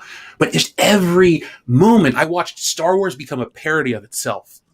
Every time something classic and iconic happened, it was an eye-rolling, groaning moment. Oh, the Millennium Falcon's there. Yeah, but it's like just sitting there. It's the laziest thing. Oh, we need to escape. Well, here's the most iconic Star Wars ship. Oh, we're in trouble. What do we do? Well, I bypassed this and I bypassed that. Like, no one ever asked any of the questions that were clearly there during The Force Awakens because everyone was so enamored. It was like, who's Rey? Who's this? Who's that? Who gives a shit? Where's the plot? Where's the originality? It was just drops of nostalgia all over the place. But like you said, it wasn't coherent. It was what it was. Like when I first saw it, like again, I'm going, it's a pretty movie, but they had potential. They had potential to go in different directions. Again, like Finn, you had something good there. But if you're going to throw away the character anyway, all these fucking people, then what was the point of even having them? At the end, Kylo should have just cut him in half then. If he was going to be a throwaway character anyway, or comic relief, that's what you're going to do? You have a moment to do something good and you fuck it up? There's so many different directions you could have gone and still saved it. Even if people would have been like, yeah, Force Awakens was so-so, but oh, do you see the next ones? It could have been something better. But they literally shit all over George Lucas's fucking outlines. They bastardized them. They chopped it the fuck up. And they let Kathleen Kennedy take a steaming fucking dump all over it. And she went, there. Now I feel better. So, can I say something real quick, Makini? And then we're going to say hi to Tom. Dad's here. Dad is here. But what I wanted to say real quick was that is something like Jeff, you were like, someone I was like, oh my God, somebody else who sees it. But I feel the same way about The Mandalorian. When that came out, I'm like, why is everybody so stoked? Oh, it's because we've gotten shitty Star Wars for so long and just a hint of classic Star Wars. No one cared about how much they dropped the ball in different spots. Now, don't get me wrong. It is definitely better than anything else other than I was a fan of Rogue One, even though the canon was a little messed up. But it just it dropped the ball again. But I think it does speak to how for as much as they call us toxic, I think it does speak to how forgiving we can be and how we're willing to give them a chance to give us something remotely good. Right. And they just continue to fail and let us down time and time again. It's not that we're coming at it as if we just hate everything they do. We want it to be good. It just isn't. Yeah. Hey, Tom, how are you? And what do you think about what we're talking about if you've heard any of it? You know what I think is cool? Sharks. Ooh. Oh, you're going to love my book. With laser beams? Like lasers? Fucking laser beams? Sure. All they need are freaking laser beams on their freaking heads. Are they ill-tempered? Yes, are they at least ill-tempered sharks? Honestly, so sick and tired of Star Wars, man. Well, can I ask you a question before you get into it? Do you think stories like this are being dropped because we aren't talking about Star Wars? Possibly. I think it's this. If this is even real, it comes from the same place that other leak did before. Obviously, it's somebody who's within JJ's camp, trying to make him sound like some kind of victim. And there's some kind of miraculous cut of this movie that makes it all better. Right. I don't believe it. If anything, it's that half hour, 45-minute longer cut that they trimmed down to the version we got in theaters now. So what would it be? Just that. The same movie. Nothing out of the ordinary. I mean, there's a few things and elements that they could possibly bring to the table, but there, from my recollection, or at least my knowledge, I guess is a better way of putting it, there was so many unfinished avenues that they went down during the reshoots. Because that's the thing, the initial shooting process of this movie was only like 4 weeks. Right. The reshoots, on the other hand, were almost a year. Almost up to the day of the release, they were still working on it, right? Up to the day of. So, there's probably 100 different storylines that were never finished. Like, this is probably a bigger cobbled mess than the Snyder Cut ever was. Oof. Yep. That's a mess. Let's read a little bit more and see what they have to say. Kylo Ren does meet his fate at the end of Rise of Skywalker because he's just not as strong as Rey. Though one could argue that his redemption came before he took off to face the Emperor when he realized he was still Ben Solo. Interesting enough, Ben Solo has been recently robbed of his redemption arc. Officially, in information recently revealed that it was Rey's force healing ability that had a transformative effect on Kylo Ren, which helped him clear his mind and turn to the light side. Because Rey is awesome. Abrams apparently included scenes in which it was hinted that Poe had feelings for Finn. Okay. According to and that's okay. According to, it's okay. According to information shared by the leaker, there were hints to Poe's romantic interest in Finn, claims the insider, yet in the end, he gives his blessing to Finn and Rey. Is that why in the tunnels when they heal the snake, he's like, why doesn't anybody tell me anything? Well, you like her, jerk. You know what's great about all these leaks? What's that? The person got to watch this movie and read all the books and piece shit together after the fact. Like, this is a year-plus old movie. Of course they can make stuff sound legit because we've all had access to it. Right. And we've all been saying stuff like this, haven't we? What I remember saying this, I think it was like last week, is that the Rise, I've never seen any other film that had to use 3 or 4 different novels just to try to explain what was going on. Comic books, novels. And if you have to have 3 or 4 different comic books and novels just to explain what was going on in your film, that's just bad writing. Well, look, wait a minute, Etep, let me ask you: are those eyes of a gay lover that's upset? Hashtag storm pilotsies. Like seriously, dude. Like if you want to talk about like, Tom says he's sick of talking about Star Wars, and I love Star Wars, but I'm like, it's fatigue. It's like, how bad can it get? It's like James Cameron consistently lowering the bar, but it's with Star Wars. And honestly, like I laughed. I did one of my little like quick 3-4 minute videos today about Star Wars being like, how dead could it get? It's like, you hear this rumor about Brie Larson always coming up about her being in Star Wars, and now it's like, is Mike Zero talking about Maeve, the character of Maeve that's room for the Leslie Headland show. I'm like, you know what? At this point, come on, Brie. Why not? Just jump right in, sweetheart. I want her to play The Rock. I want her to play the Geode. I want them to bring Brie Larson in. Do you have any idea how much money that will make Jeff and Jeremy and Gary and I? Oh God, here comes another couple million views. We'll be able to buy a house. It's like you look at that and it's like, why not? They're gonna make her more powerful than Luke and Vader and I Rey tell you combined. what, right now, go ahead. If they put Brie Larson in this shit, Jeff and I will buy a duplex. Just live out your days in the duplex. Yep, Jeff and Jesse will live like upstairs or downstairs, whichever they prefer. And right, I like that. And maybe if it does happen, I'll break 1,400 for the 17th time. Thank you, YouTube. Thanks, YouTube. Wait, what happened? They just keep every time I hit 1,400, they take away subs. I've lost over. Bullshit. I figured it out. I went back to August and I have lost over 400 subs to YouTube. Brother, that's nothing. I lost 1,000 watch hours in a week and a half. Yeah, it's awesome. Look at what Final has been going through too. And you know what? It affects people's drive to want to keep doing this. Better yet, give Ryan Johnson that trilogy, and we'll buy a mansion. Oh fuck, dude! God, well, cool. You didn't hear they're giving him a bunch of money to stay away from every other franchise. Yeah, to play with his knives over on Netflix.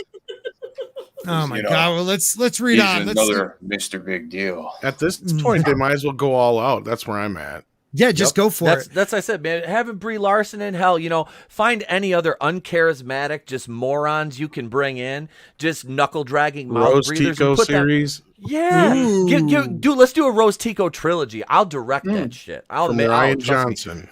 Yes, I'll go Uwe Boll on that shit. I mean, just make Revenge of the Rose. just make it miserable. Her sister could talk through the Force, even though she wasn't a Force user. Paige Tico. Everything's got to be a prequel. Don't forget. Yeah, exactly. Well, what's more, the Tico sisters. The Tico sisters. Exactly. I'm not trying to be the wrong Tico. They killed the wrong Tico. They did. Wrong kid, Dad. She's mad and she's back. Also to clarify, guys, it doesn't necessarily make Poe strictly gay, as Abrams also wanted Poe to get to have happy ending with Zori, who in the theatrical cut of the movie. Or exactly. Happy ending. Must call Tico back. Has a very small role. Poe would end up convincing bounty hunter Zori to aid the fight with her fellow bounty hunters. The two became mutually interested in each other. Oh my God, guys! Can I say something here? I don't know if this probably jumps into the article, but so we were talking about it yesterday, and the result talks about having Rey and Finn together because it was blatantly obvious in Force Awakens. Well, that's what they kind of touched on earlier. Yeah, the thing is, was that what we were hearing was that from Disney and such was that they were afraid of having an interracial couple like that. What? I didn't hear. I never believed that those two were supposed to be a couple. I just didn't see it. I thought more like he was a Force stalker. Awakens. He's definitely got the hots for her. Oh God, absolutely. Well, yeah, he likes her, but I didn't see the two of them being together though. Did anybody get a hint that she felt something for him? Because I didn't. No, I did not. A little bit when she kissed him on the forehead at the very end, I did feel a little bit. Because she thought he was about to die. She didn't care. Yeah. Right.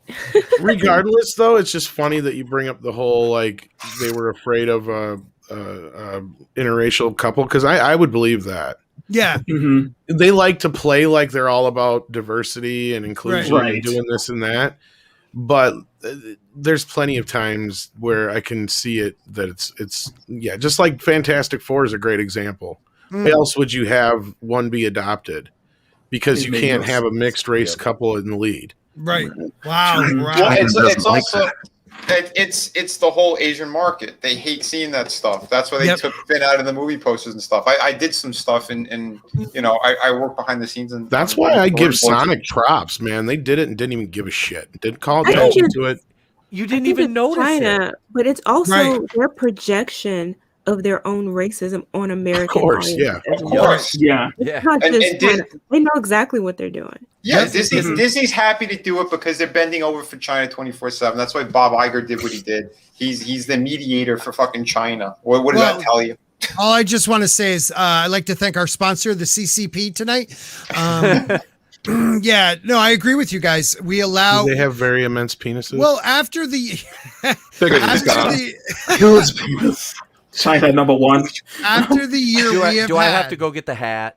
Maybe. I have to go get the hat. After the year, get the hat. Get the hat. All right. After the year we have had, you would think that they'd be more willing to open up to these ideas, but they're still run by the Chinese market, and that's what upsets me. The Chinese market tells them what to do, and even if they don't, they'll make it so they can cut it out easily, so it won't even be like a deep connection. Right. You know, they'll make it very very subpar. Hold on. Wait, holding on to? Oh God. That is some racist shit. That is just wrong. I didn't know we were going that far. Thank you for being on my channel. No, actually, this hat did come from China. My wife bought it when she was there. So did my toothpaste. The leaker also mentioned. So did the lead poisoning I got when I was 3. What's your point? I'm starting to go blind. Pens I'm using right now. The leaker also mentioned that George Lucas was in no way involved in the writing process for The Rise of Skywalker, clarifying that all he did was provide some input on the script that Abrams and Chris Terrio initially worked on, and he didn't ghostwrite episode 9. Since there are quite a bunch of details leaked by these alleged Lucasfilm insider, too many to list in the article, it's best to check out the thread there. Wait, did it come from Reddit or did it come from Mike Zero? Because this sounds like where is Mike Zero? Can we get a confirmation? Yeah, Mike, hang on. What's the difference? Well, it's not Mike Zero, guys. This is, and I know Jeff just loves this kind of shit. It's Mike Zero. This is his cousin Etep Zero. Where's it at? Do you got the hard drive? There he is, ladies and gentlemen. I'm Mike Zero here. Thank you very much for joining me. Please hit the like button to join the like side of the force. Now, this did not come from me. This came from my source. This came from Reddit. I found it in a subreddit, and Kathleen Kennedy Did you and write Ryan it? Johnson, maybe. They were making fun of me again in the writer's room, and I got mad, so I wrote this rumor and decided to release it onto Reddit under my false name, Ike Hero, and they just kind of they just kind of ran with it. Nobody so will if you ever figure that one out. If you hear any rumors from Ike Hero, they're definitely not from me, Mike Zero. Mike Hero is my hero. I like Mike Hero. I like that. Would it be hilarious if this article was actually written by Mark Hamill? Oh my god! Oh, that would be the ultimate troll job right there. That would be hilarious. He stopped tweeting about Trump for a half a second, and he wrote this article for you guys. It could be. Well, it What could would be be better written- is if he's trolling us all. That'd be Well, it could be Yes. George R.R. Martin. Troll job right George there. R.R. Martin starts. It writing could be George articles. R.R. Martin because he's not writing the book; he's writing everything else. Right. Yeah, so- he's got. Yeah. Did you hear? I think he got. I think as we were talking right now, I just heard word that he got deal for another Star Wars film. Just kidding. Yeah, I hate you. These damn movies. George R.R. Martin or J.J. Abrams? Yeah, what's the difference? Does it matter? Does it matter? Well, let's be real. HBO only gave him that big ass deal so the motherfucker would finish something. Yeah. Well, let's see if he makes it that far. Yeah, we're gonna Sorry, I don't mean to talk because, like, I please feel sorry do. for. I feel a little sorry for George, but at the same time, it's like, dude, just finish the books. Yep.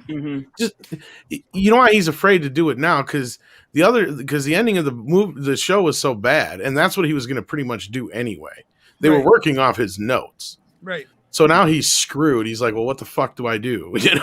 I get that. Mhm. But the thing with George is, even though they were working off his notes, he would get us there more. Well, I'm not arguing coherently, that point. You know? But I mean, you got to look at it this way. Like, they had 5 spinoffs they had planned, and they all went to shit. Yeah, you're And right. they're blaming him. And now they've got 3 shows in the works, and they just announced the Winds of Winter thing today or whatever. Yeah. And But his notes regularly change too. That's the other thing. Even the chapters he's released or that have been released so far, he's editing those. Yes, he is. They're not going to be the same. So, And they're fantastic. Okay. Yeah. I mean, if you guys have not heard Gary read the Forsaken chapter from released from the Winds of Winter, go check out Nerdrotic. It's a little channel we know of. Gary, nice guy. Give him He some does. props. Yeah, got to give us some props. He does it, and just listen to that chapter. It's one of the best chapters George has ever written, and now I hear he's changing that too. Like, it's unbelievable. Well, man. George has done a lot of other shit. That's the thing, is I can kind of understand his point of view too. It's like, dude, motherfuckers, it's like Led Zeppelin walking up to them and just talking about Stairway to Heaven. It's like, we had like 5 other albums. You guys realize that, right? Of course. Like I can see it from his point of view. It's like, I have done other shit besides this. Right, but it's You know, one of those yeah. things, though. It's one of those things where you got me locked in thinking you were doing a trilogy, and then you changed it, and now I just want you to finish it. So No, and that's I get fair what too. you're, though. I do. I try to understand it from his point of view. It's just getting harder and harder. Then to- again, he's at that age where he can just say, "What the fuck are you gonna do?" Exactly. Jayne doesn't care about his point of view. Yeah, I don't. No. What do you want him to do, Jayne? Finish the books. There you go. I don't blame you. And I There you need go. society to also help us with this. He's Yes. not We need gonna to cut off his internet, cut off his phone. You and know what's lock gonna his happen door. though? If you It's not force him gonna into it, happen. he's gonna make it shitty just to spite y'all. Oh God. Oh Someone yeah. finish the Subvert book. expectations. Well, just sounds finish like the book. we need to I have don't that. know. Never Yeah, push an just- artist. Never push an artist because they will just do Push something back. to spite you. Exactly. Eh. It was so Well, I was better going to than say, what we got. Jane's going to release her new book, Stealing Martin. Jayne Theory parody. Jayne, can I do the drawings on that? It'll just Totally be stick original figures. idea. Yeah. Well, we'll try to finish this out. To be fair, some of the ideas, like Kylo being a tragic villain and finding redemption in death, did end up in the making of the theatrical cut. Another inconsistency that can be found is that, according to the leaker, Abrams couldn't work with Lucas on The Force Awakens, revealing that the creator of Star Wars walked from the project. The above isn't really true, since Lucas never worked on Force Awakens, blah, blah, blah. It's all the same crap. But I guess if you want to check out the link and see, I'm done with this article. I'm just done. I'm done with it all. That's what I've been working on for tomorrow's video. This is It's recycled. How long is the leak? rumors. How long is the leak? Too long, Jeff? dude. It took Brian Cannell freaking forever to get through it on a live stream, and then and Drunk 3PO did a rehash of what Ryan did, Yeah. and Wow. there's so much trash in it that is blatantly untrue, and that anybody who thinks for 2 seconds about it would be like, yeah, that doesn't make sense, or that's exactly contradictory to facts that we are all well aware of. I at need this to see point in some time. proof. Yeah, I need to see Yeah. some at least figures, some still images, Mhm. something to prove that there's something out there that we're not seeing. Because otherwise, I'm not interested in seeing a 4-hour version of Can this. I ask this question? Please do. Because it sounds like, because I was bringing this up yesterday, because it sounds like Disney was trying to ride off the coattails of the Snyder Cut. Yeah. But the thing is, there was huge fan demand for the Snyder Cut. Yeah. I'm serious. I want receipts. No, I get what you're want saying. proof. Yeah. Who is demanding for an Abrams cut? Who Abrams. is actually AJ? demanding? Ain't nobody clamoring No. for that. How Yeah, big this is of what a we fan said last base? night. Mhm. Demanding for an Abrams cut. It's, Yes. it's total fucking bullshit. Total bullshit. Let's be real. I said this morning. I said kind of the same thing. I'm like, the only person who wants this is JJ. And it's just because he wants to save a little bit of face. Because let's be real. Of all the things he's done, he's been able to walk away from things or let somebody else take the blame. The only thing he's ever took the blame for was the whole Khan thing. And he didn't even say, I'm sorry for making it Khan. He just said, I'm sorry for lying to the audience. Right. You know, he still didn't get the right, you know, apology out there. It was like, we don't give a fuck that you lied. We knew you lied. The point was, why? Why did you put comment? Like, you know, but no, other than that, everything he's done has been a success except for this. In the eyes of Hollywood. Right. So he I'm sure this is really a thorn in his side to where he's like, I really would love to get a second chance at this. And you're right. I think he's trying to put this out there through his people. If it's real, right. Try and write off the heat of the Snyder Cut to maybe get Disney to commit to this, because they could use it to, in their eyes, maybe boost their subscription base, because I've been hearing rumors that HBO overtook their subscribers, like as far as the amount.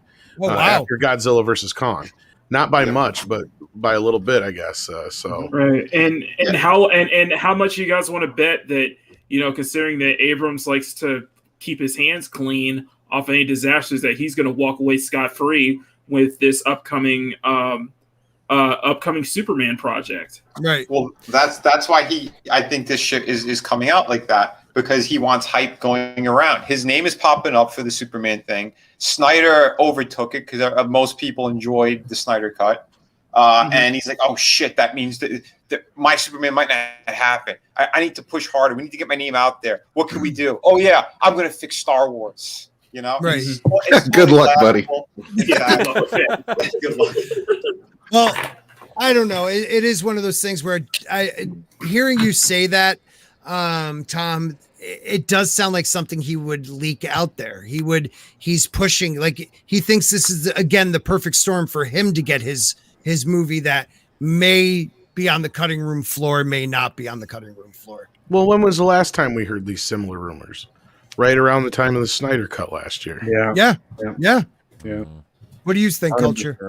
No, I agree with Tom. I think that, and everybody else here. I mean, this is a lot of bluster because his name is becoming less and less relevant. I mean, he hasn't had, again. This is the guy that can never finish, right?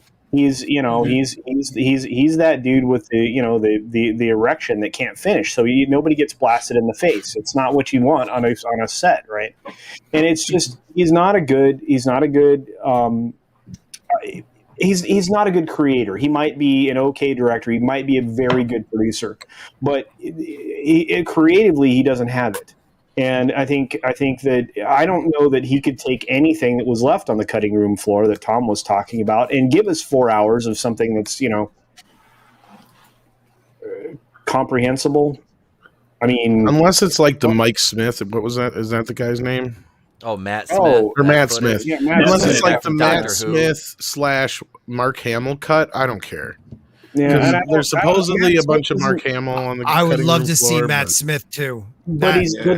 But neither of them are going to save this thing. No, I don't expect it to be good. No. I would just want to see it out of some morbid curiosity. And because of JJ's politics, everybody's going to remember back to what they did to Luke Skywalker, anyway, and not care. Yeah. Mm-hmm. It's because it's the politics that made it into these films have made Star Wars less valuable. And on a daily basis, Star Wars is less valuable.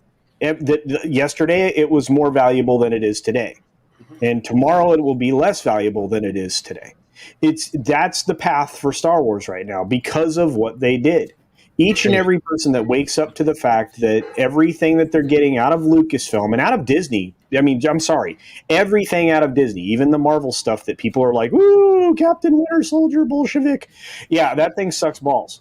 So, and I told everybody before the season started that thing was going to suck balls by the end of episode 2, everybody was going to hate this thing. Yeah, I'm kind of waiting for episode. And I told them why. And look, there's no redeeming it. There's no redeeming any of the leadership at Disney right now because they're all infested in this thing. They're all infested with this thing. It's incredibly frustrating for someone like me who's been paying attention to this for my entire lifetime, which is a little longer than most of you guys. So it's just much. Shut up. Oh, sorry. Steven, you know what? Anyway, I'm not going to go there. I'm going to be. You're forgetting one thing. They pulled an ace up out of their sleeve. They've got the Ewok movies on Disney Plus now. Oh. Yeah, that didn't. Caravan of Courage. There we go. Do they have droids? No, fucking dumb shit's got Ewoks the series in HD. They've got the Ewok movies in HD. Mm-hmm. No fucking droids. I could care less about the goddamn Ewok series. Now, droids, if you threw that on there, maybe, just maybe, I'd think about getting Disney Plus again. Right. Between that and the Muppet. What about Netflix getting the Gundam series? The best thing about that series is the theme. All right, real quick, we're going to go over this. We're not going to go over the article. I just want to ask the question to you guys. What do you feel about this? Black Panther fans launch petition for Chadwick Boseman, T'Challa to be recast. What do you guys think?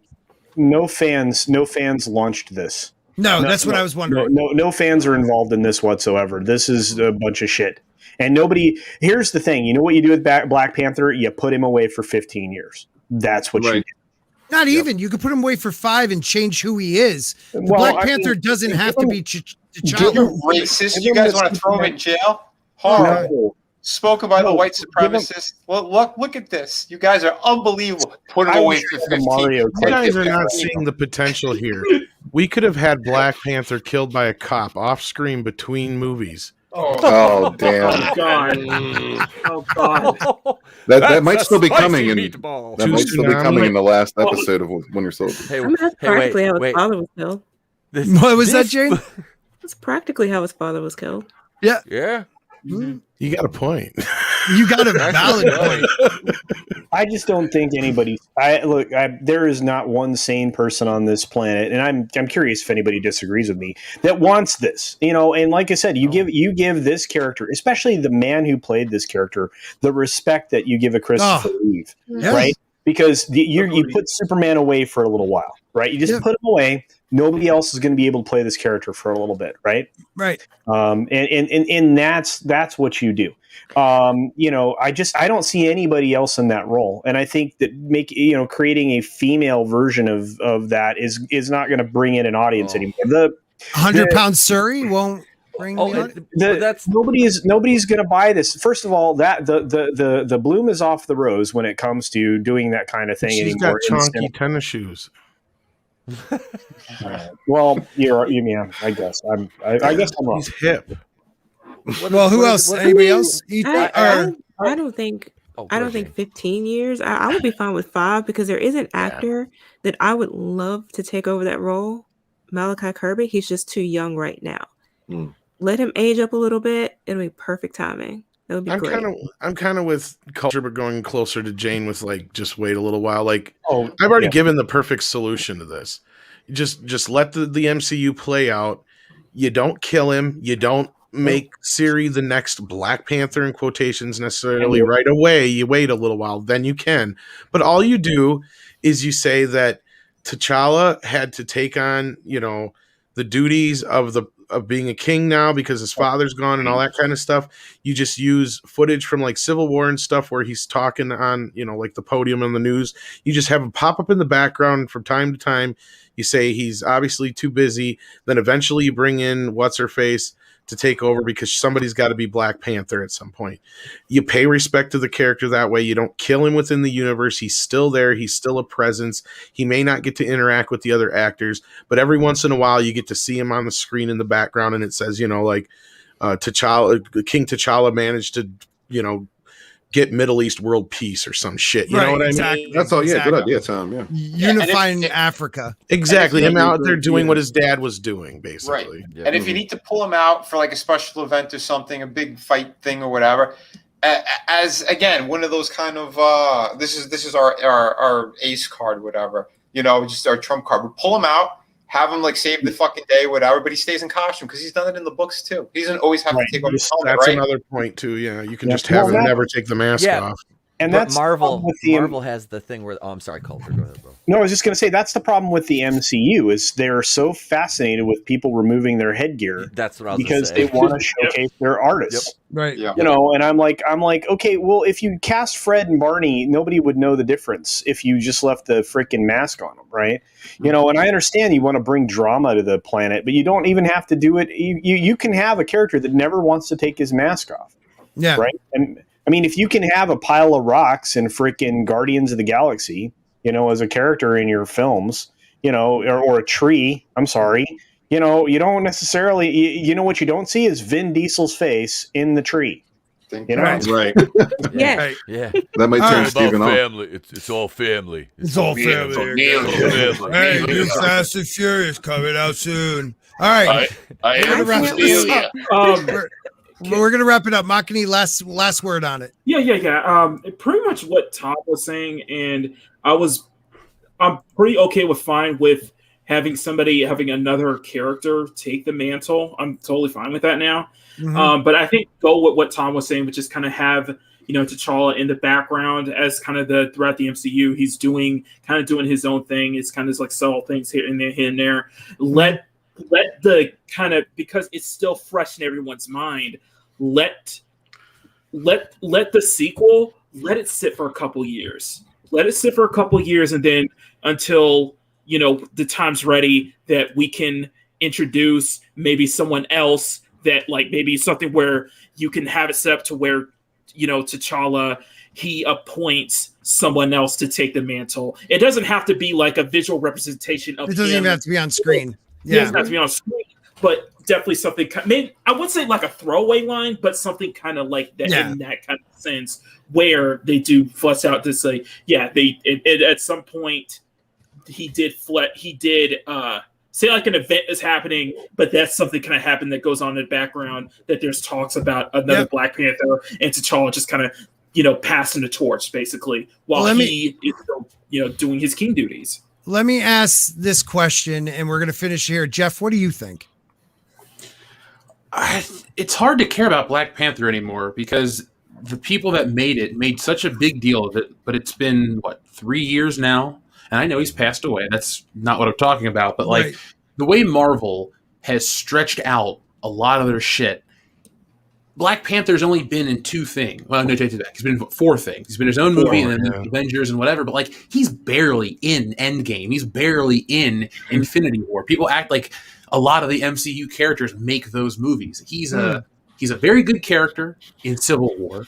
He's almost an afterthought in his own movie because they're worried about other things in that film. And now they're trying to turn the version that's out there into just a symbol instead of actually giving time to let the character grow. So I think if you just ice him for 5 years and bring him back with a new actor, you can actually do more with Black Panther because you haven't done that much. And that's not any bearing on Chadwick Boseman. That's the people that make the film. You've only done 2 stories with him. And the Avengers shit is just kind of like extra for everybody because I wouldn't consider Vision having too much more character development before WandaVision. Like, so there are things you can do with these characters after the fact. And that's what I hope we see because sure, he's nothing. Right. We live in a world where people on the internet take a small snippet of a movie and they want to aggrandize it. They get a hashtag. They get these idiots that write these for these websites that act like, oh, that's the real fandom right there. Everybody wants this. No. You get a couple people that spin a few ideas and then it gets spread around like it's fact. Oh, that's going to be the next movie. That's going to be this. You really think a Shuri Black Panther movie is going to be the hit people want to act like it is on the internet? Same thing if you switched out, if you did a Captain America movie and you called it Captain America, but you put Peggy or Sharon Carter in the movie. Like, it's not the same thing. Marvel is so enamored with their brand. They think that fucking red logo means everybody will buy everything. That's not the case. Right. Well, Amy Pascal even said that. Yeah, well, dude, don't even get me started on the Sony shit. What the hell are they doing? No, but I think you're right, Jeff. No. I think you're right in a lot of ways. And even if Chadwick hadn't passed away, does anybody want to see her as the next lead in a Black Panther movie? No. No, I think I want her in her own movie somewhere down the line. Right. I'd rather have now would be Lupe, more disrespectful than anything, if you ask me. You're talking about Lupita Nyong'o. Yeah, Lupita. Yeah, that again. Lupita Nyong'o. Thank you. I felt bad for Leticia Wright, and like I said, I just want everybody to remember this. Last year, when they chased her off Twitter and she shut her social media down because she stepped off that mental plane, that hive mind, collective mindset, and questioned a few things, the weirdos on Twitter chased her off. The reason I bring that up is when the sequel inevitably comes out and she's in it, and they're like, oh well, back in 2020 when she was chased off social media by toxic fans. It's right. Like, let me stop you right there. No, the hell it wasn't. Because while I do not want to see her as Black Panther, I didn't want to see her get abused online over just having a difference of opinion. Absolutely. He's not gonna. No, God, that'd be a terrible idea. Like you said, she's like 100 pounds soaking wet. I mean, and it's not all about the size, but it's kind of, you at least have to look the part of a superhero. And yeah, ice the character for 5-6 years, bring in, like Jayne said, a new younger actor, and like Jeff said, that just expand upon that. That opens up more stories because you have a younger actor, and by then it's like the MCU is going to die. It's dying. It is. No matter how much crap they want to pump into it. Because I was excited for WandaVision, and then the further the show went on, the more I'm like, oh Jesus, like this is. And then same thing, Falcon and the Winter Soldier. It took me a couple minutes into the first episode, I'm like, oh, this is what we're doing. Okay, you know, I just it's brutal, and it's I want it to die off. Right, I've said it before, and Jeff knows what I'm talking about. Is that the MCU is going to go the route of all new, all different Marvel, if real soon. But it's just messed up because they have such potential with these characters. They do. Like you were saying, I think, Scott, about Nakia. She was actually doing some interesting things. Yeah. In Africa. I would love to see what she's up to. Apparently she's a spy and she rescues people and all this stuff. Right. Show me that movie. I mean, it's just they don't know what to do with what they have. And it's just but between the newer stuff that, like, again, like Jayne was saying, like you could have characters you could really get into their backgrounds. Between that and 60 to 70 years of fucking stories, and they want to keep regurgitating really bad shit or try to force these generic characters to us. I mean, come on. It's a waste. I'm with you guys. We've gone over the 2-hour mark. I got to wrap this bad boy up. This has been a good conversation. Jeff, let's go. I want to go over your Indiegogo one more time. I want to let people know how long it's going to be going for, and anything, last things you'd like to say about getting to meet me, your hero. I had a great time because this isn't the first time I've been on your show. So no, I believe it's the second time, but the first time was actually Steven's Rogue show. Oh no, you've been on my show. What am I talking about? You came on with Jesse. My bad. Yeah, this isn't our first rodeo, and so I'm hoping it's not our last. Don't remember what he had. Scott forgets people. Yeah, I don't forget you right there, Tom. No, I apologize because it is an honor to have you on my show. I would take everybody else and leave you and Culture on, and maybe Tom. You son of a bitch. I love you. No, but please bring him back down to earth. The only reason I showed up tonight is because Jeff is here. Well, that's why I invited you, because I knew it would trick you into coming. Tom, I'm here too, bud. I'm here too. Yeah. That was awesome. Love you, Tom. Someone clip that. I love you guys, and you know it. We love you too, buddy. But love you, please Dad. Give us one more time. What's with your Indiegogo, please? Well, folks, there are 17 days left in Stealing Solo's Fandom Menace campaign. This is the comic that I wrote and drew with a cover from Anna, that Star Wars girl, that has a hand-painted cover in oil paints, and it features the Fandom Menace. It's Tom's on there, I'm on there, Mecca, Anna, Jesse, Gary, Cecil the Hutt, Mauler, Rags, and Wolf. So, it's a nice reminder of that first wave of the Fandom Menace, and Anna was really, really passionate about this one. So her and I teamed up to make this campaign possible. But folks, if you like the book, cool. If you want to get the trading cards, I'll be posting more pictures of those on social media. They're all over. So back to Stealing Solo. It's there for 17 more days. And then this summer, we'll be launching the SJW trading cards. So that's something I'm working on right now. Oh, I can't wait for that. Yes. Trading cards are way more fun to make than I realized. You forgot one person on that cover, though. Who? This is the Chinese cover. Rob's on there, but he's underneath. Oh, yeah. He's underneath one of Cecil's fat. Because China shrunk him down. It's terrible. That was a compromise I was willing to make, but so was Rob. So Yeah, he's all for it. He's just like, yeah. But honestly though, I had way more fun talking about everything else with you guys than just the book. So I just want to thank you for having me on, because we cover this stuff on the High Council, but it's nice to talk to everybody else and hear their take too. Mm-hmm. Oh, absolutely, man.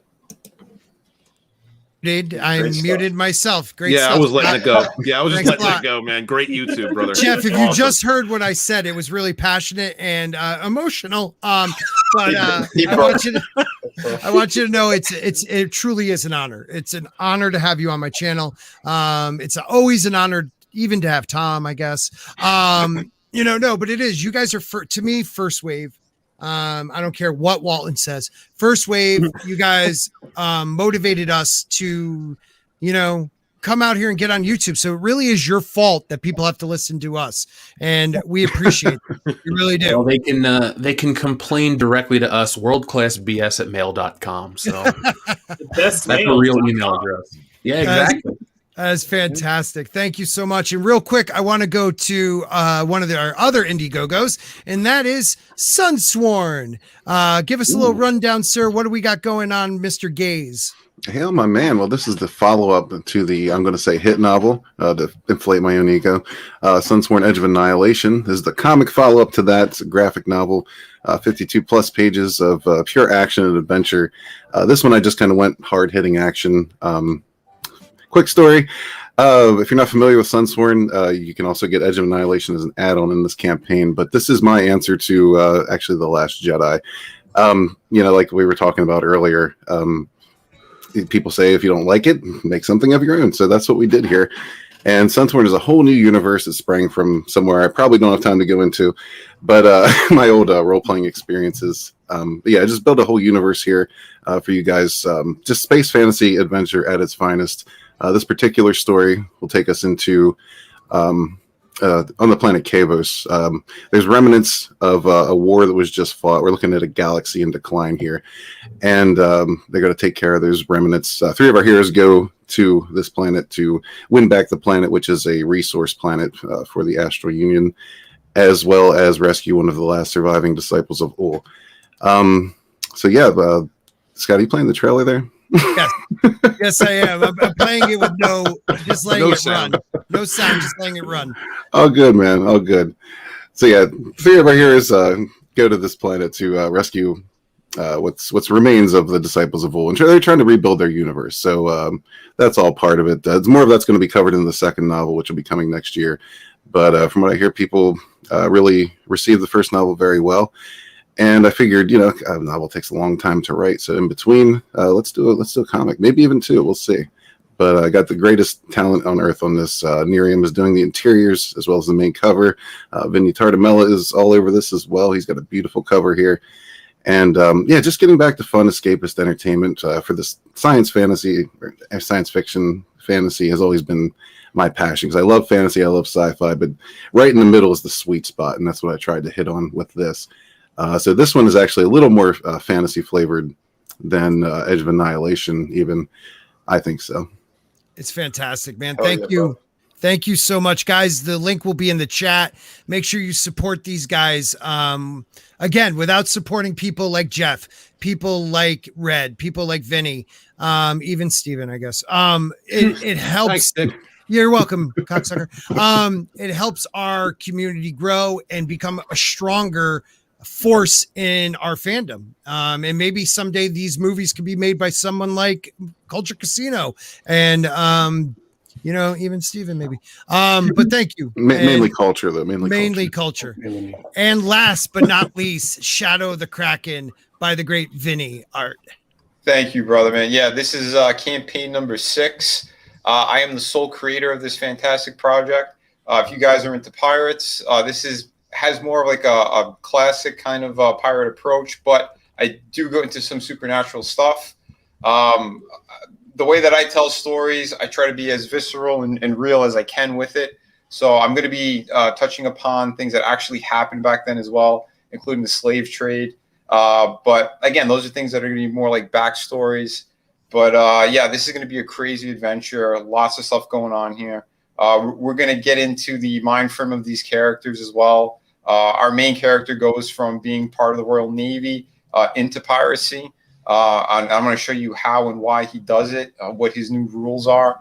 But then, yeah, I have these crazy twists that are going to be happening in the story, hence the supernatural elements that you'll see in it when we get there. But yeah, it's going to be crazy, man. And I do everything: writing it, drawing it, painting it, letters.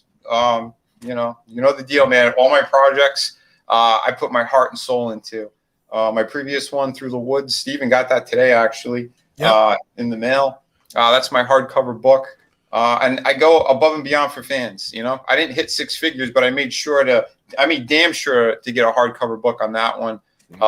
Because that is a contained story, 100 pages, fantastic work. My brother is the co-writer on this one as well. Beautiful. Super proud of all this stuff. And I always want to give back to fans. So aside from this fantastic project, booty shot, that's what you need, man. You get the booty in the booty. We have triple booty kind of with this. Just bringing that one up, but the coconut. But yeah, and we have great villains too. Like this character, he's kind of pulling some strings from the shadows. He has his own motives. He's pursuing the main characters. You'll find out why. Some big reveals in this book as well. 50 pages right out of the gate. Perfect bound. I'm looking to get this one fulfilled and delivered towards the end of the year. But yeah, again, it's some of the best work I've done to date. And I keep giving back. So make sure check out my YouTube channel @VinnyArt. I've been doing master classes on there, teaching people how to draw. Also, I've been doing streams like this, showcasing other creators and having fun with great people. Because I gotta say those master classes are fun to watch, even for someone with no talent like myself. Thanks, man. Yeah, dude, I really enjoy them. That. I enjoy them. I'm looking forward to your book. I picked up a copy of this and Sunsworn, so I'm looking forward to reading that stuff. Awesome, man. That's freaking awesome, man. Oh yeah. So that's it, guys. We got to support one another. That's how this will grow, and we'll be able to say we were there when these guys started out and became the big, arrogant stars they are. I love you guys. And again, for those who don't know the quality and they want to get it, these books, I have the links for my other campaigns. You order it, and I pretty much mail it out the next day. So that's the spiel, and I hope you guys are gonna really enjoy all this stuff. Thanks you, brother. Again, man. Thanks, man. Thank you so much. Who is next up? We have, we're going to say quick goodbyes. There's Tom, but Tom, what do we have here? I draw 2. Okay. That is fantastic. That is the greatest thing I've ever seen. Excellent, Tom. Does that say by me? What? By me? Not some kid. Not some kid. Thank you, Tom. Thank you for sharing that. I also have a hit single. You do. That single is dope. It is. I love that song. That is fantastic. Thank you, Tom. I know you got, everybody knows the main channel, but seriously, let them know where some of your other channels, because your radio station is one of my favorite morning listens. Mead Radio is the bomb. So there's Midnight's Edge After Dark. There's Mead Radio. We got Midnight's Edge Espanol channel starting soon. Of course, nice channel and stuff and the live archive with dear friend Paulie, man. So that's awesome. Thank you, Tom. Great. Thank you very much. Next up, Jayne Theory. Hey, you can find me on YouTube where I post movie and television reviews and some pop culture commentary. You can also find me on Twitch, Twitter, and Instagram @Jayne Theory. Thank you, Jayne Theory. Quick and to the point, and you are killing it, my friend. You are killing it. I'm loving your videos too. Makini, let them know where they can find you. Thank you, everybody, for stopping by. It's a pleasure to be here. My name is Makini90, artist and illustrator, artist of Rogue Entertainment, one of many mods, Rogue Entertainment, one of many artists in the Fandom Menace. You can find me on YouTube where I do weekly draw streams and I do time-lapse videos. Tomorrow, I got a video planned, and if I'm going to share this, I know Vinny reshared it, and I appreciate it, Vinny. Thank you. So I've been doing a series of Fortnite. Oh, wow. I've been doing a That is series of nice. Fortnite skins, and I'm gonna make a video of this one, and this one will be up tomorrow. I may also do a pencil stream tomorrow afternoon as well. This one right here that I've been working on through the stream, I may turn that into a video for Friday as well. But Sunday, I got a huge sketch challenge stream. I'm going to be joined with Bruce Lombardo, M. Dashley, Mads Mama Bear, of course, my 3 co-hosts, along with Northern Jeremiah, Amanda Gilliam, Stunning and Brave Megatron. We're going to do a huge kind of sketch challenge. It's going to be really fun. We're just going to be like sketching Fortnite skins. Definitely check that out, guys. I'm at 520. I'm at 524. Nice. Pushing to 600 before the end of this month. We're gonna get you there, man. We're gonna get you there. But yeah, if you guys love my content, you guys love the art I put out here, especially on this channel, please subscribe. And Wendy Vega, you got it right. All these guys are amazing. They're all amazing. So thank you, Wendy, for supporting us. Thank you to everybody in the chat. Next up is Etep Wanawanakui. I'm Etep Okui of the Place to Be Reviews. Get closer to the mic. Movie, TV, like breathe on it. All kinds of fun stuff there. Let's see. And you're talking about independent creators. Yeah, you got to support these guys. Like I got Stealing Solo. We got Cyber Frog. And one I wanted to point out right here, I got great read. Everlasting Survivors. Nice. By Daniel William Osborne. That's nice. great. And I got some early birthday presents from Vinny. Yeah. Hell yeah. These are gorgeous. Beautiful. Hey, this Pete, is who drew the kind that of stuff Survivors book? Who drew that? I was going to say, that's why I held that Everlasting Survivors up. Let's see. Let me go to the inside cover here, and you can see one of the artists, Mr. Jeff Hicks.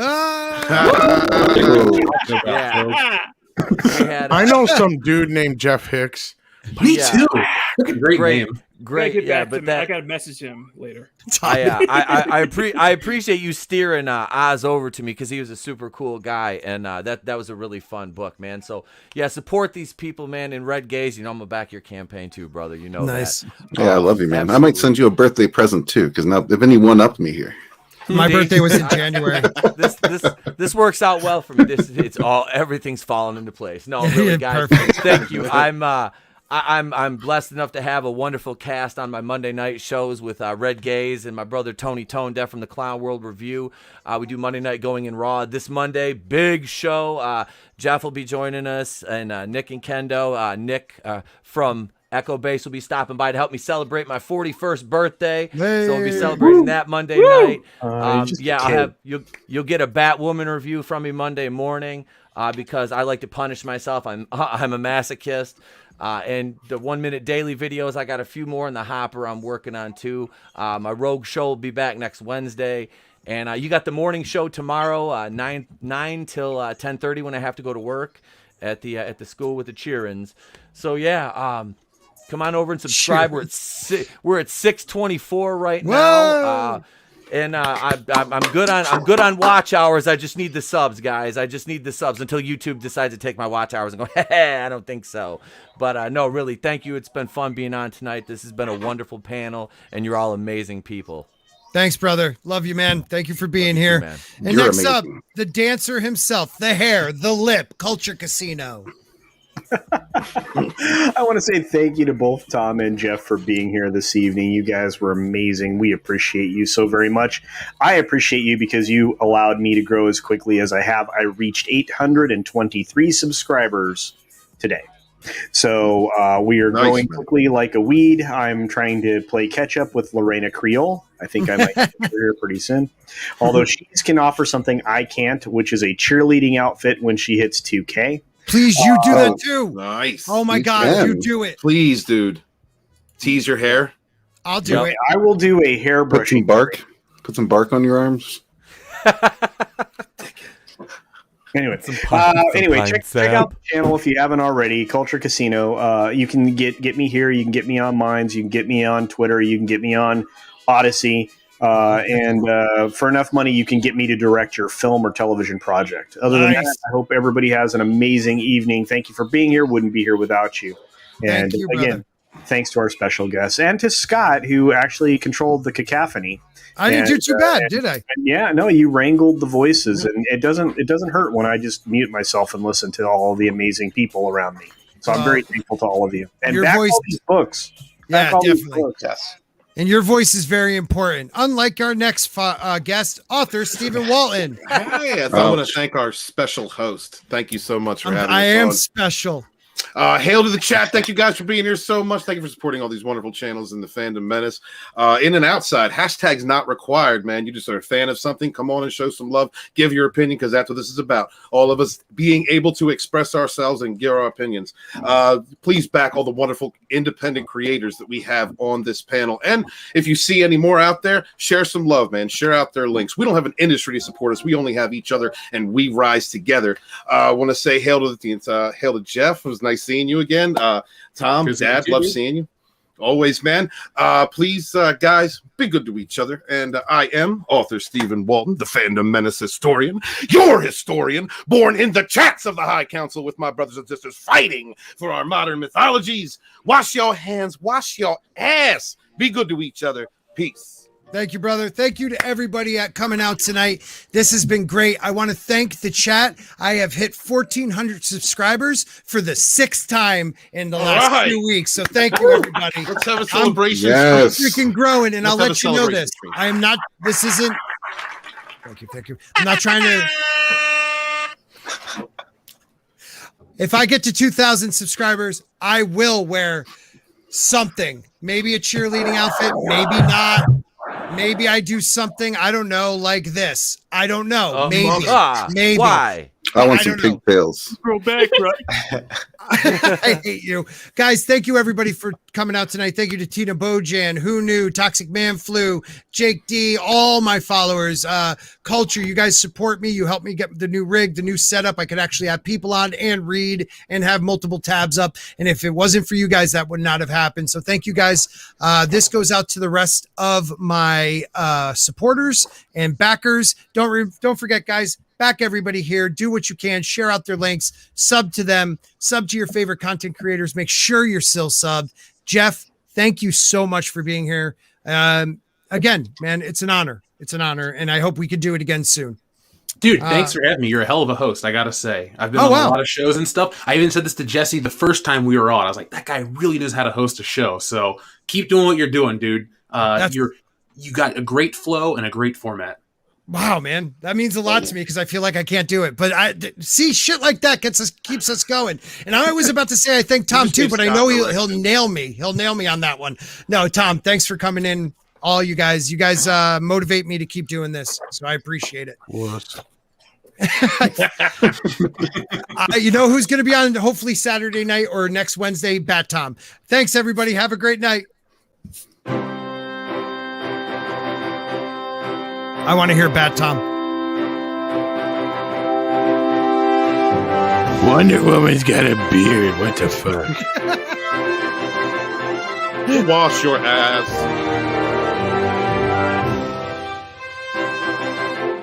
Good how long does this go for, man? It goes for a little while. Here we go. We're coming to the end now. That's what she said.